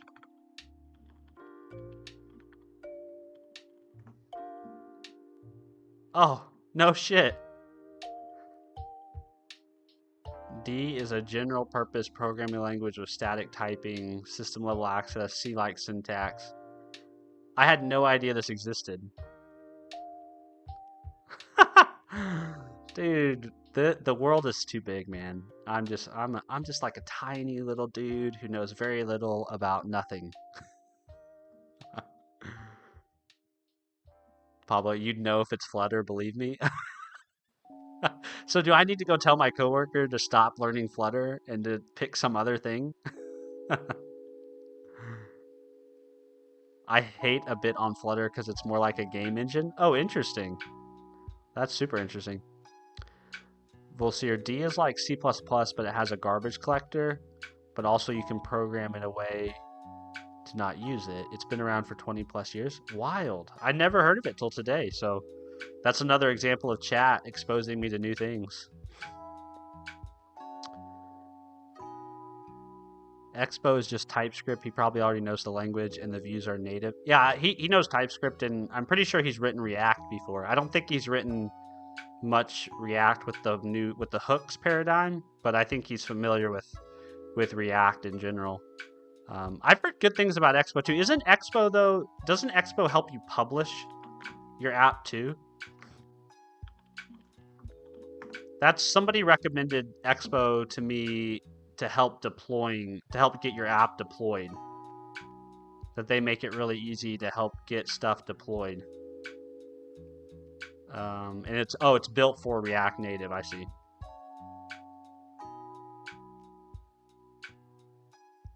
Expo is a framework. Expo App Services is a so Expo is like Next.js. Like Next.js for React, but Expo is like the mobile equivalent almost, it sounds like, but for React Native. That's pretty cool. I guess at some point we're going to have to take a side quest down the mobile development rabbit hole, you know? Be pretty fun.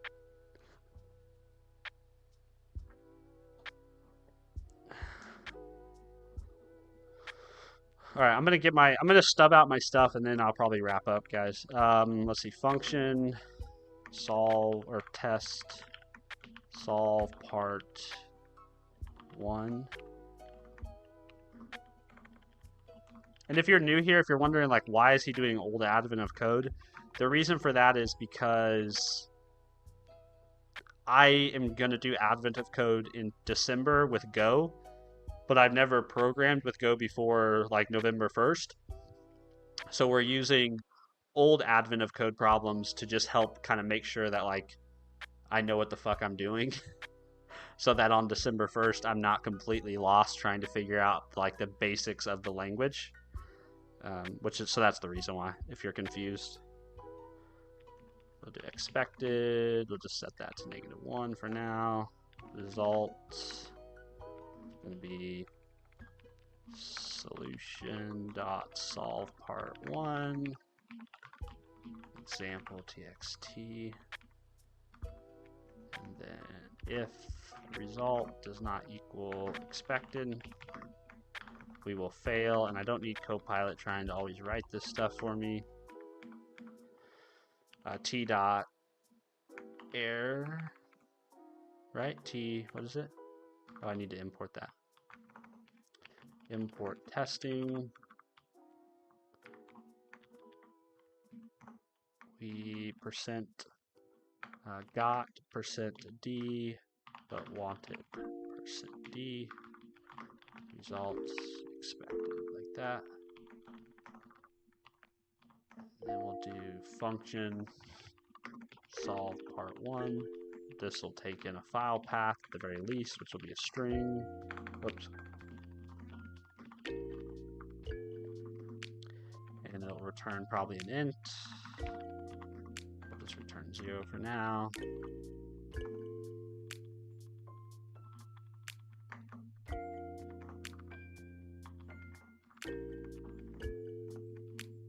Solution is going to be alias to github.com/freeborn/practice go /keypad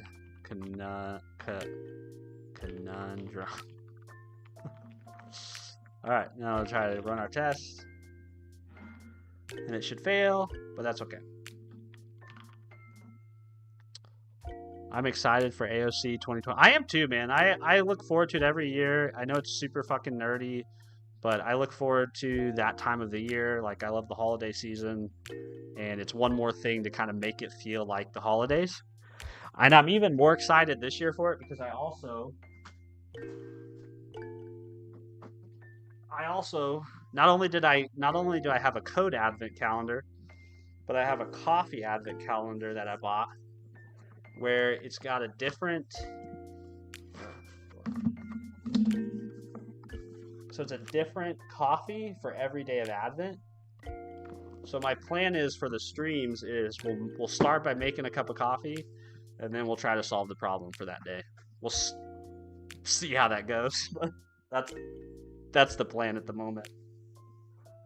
Also, look at this packaging. Like, they did a crazy good job with this packaging. Look at that. It says never settle. Never settle for good enough.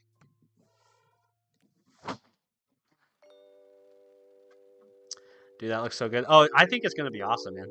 I think it's going to be awesome. Volsier, raw typing URLs like a boss. You know it, man. We're just over here like caveman, writing code by hand. The rest of the world is doing LLM-driven development. And I'm over here still doing stuff by hand. Okay, I think I'm gonna wrap it up for the day, guys, and go upstairs and hang out with my family. My mom and my stepdad are visiting, so I don't want to ignore them too much. Okay, so if you're new here, the best place to interact with me or chat outside of stream is in our Discord. And I say our Discord because it really is more like our Discord than my Discord. We started it because chat wanted one. And then if you want to hang out, or not hang out, if you want to come back and hang out on stream again, my schedule is typically I start streaming at 4:15 a.m. Central Standard Time, and I usually stop about 7 a.m. Central Standard Time. Sometimes I go longer on Saturdays and Sundays. The reason for that schedule is because I'm a 32-year-old dad of 2, and I have a full-time job, so I just try to wake up and stream before anything is going on in the day. So that's why the stream slot is so early in the morning. So if you're around and you want to hang out and come say hi, I'd appreciate it. It's always nice to see familiar faces. If not, no worries at all. As far as stream, like the plan for the stream, it's just going to be more of this. It's going to be more of Pablo helping me do admin of code. We'll probably mix in some stuff like upgrading the blog or taking a look at random stuff every now and again. And that will take us through the end of the end of November, and then starting December 1st, we'll just be solving the admin of code problems for 2025. And I don't know what I'm going to do on stream after that. We'll make it up. Probably go back to doing .NET and C# stuff and TypeScript stuff and less Go stuff. We'll see. All right, 37 people here at the end of the stream. This is pretty cool. We got a good group of people. All right, chat. I hope you guys have a great, if it's Saturday for you, I hope you have a great Saturday. If it's already Sunday, because time zones are weird, I hope you're having a great Sunday. And if I don't see you tomorrow morning, I hope you have a great rest of your weekend. And maybe I'll see you in the comment section of a video or maybe a short. But with that, I'll leave you. All right, chat. Y'all have a nice day. Bye, Pablo. Bye, Prakash. Bye, Volseer. I did put the Discord link and the schedule in the chat in case you want to reference it. Bye, Allie, the AI. All right, guys. I'll talk to you later. Bye, chat. Bye. See you guys. I appreciate y'all.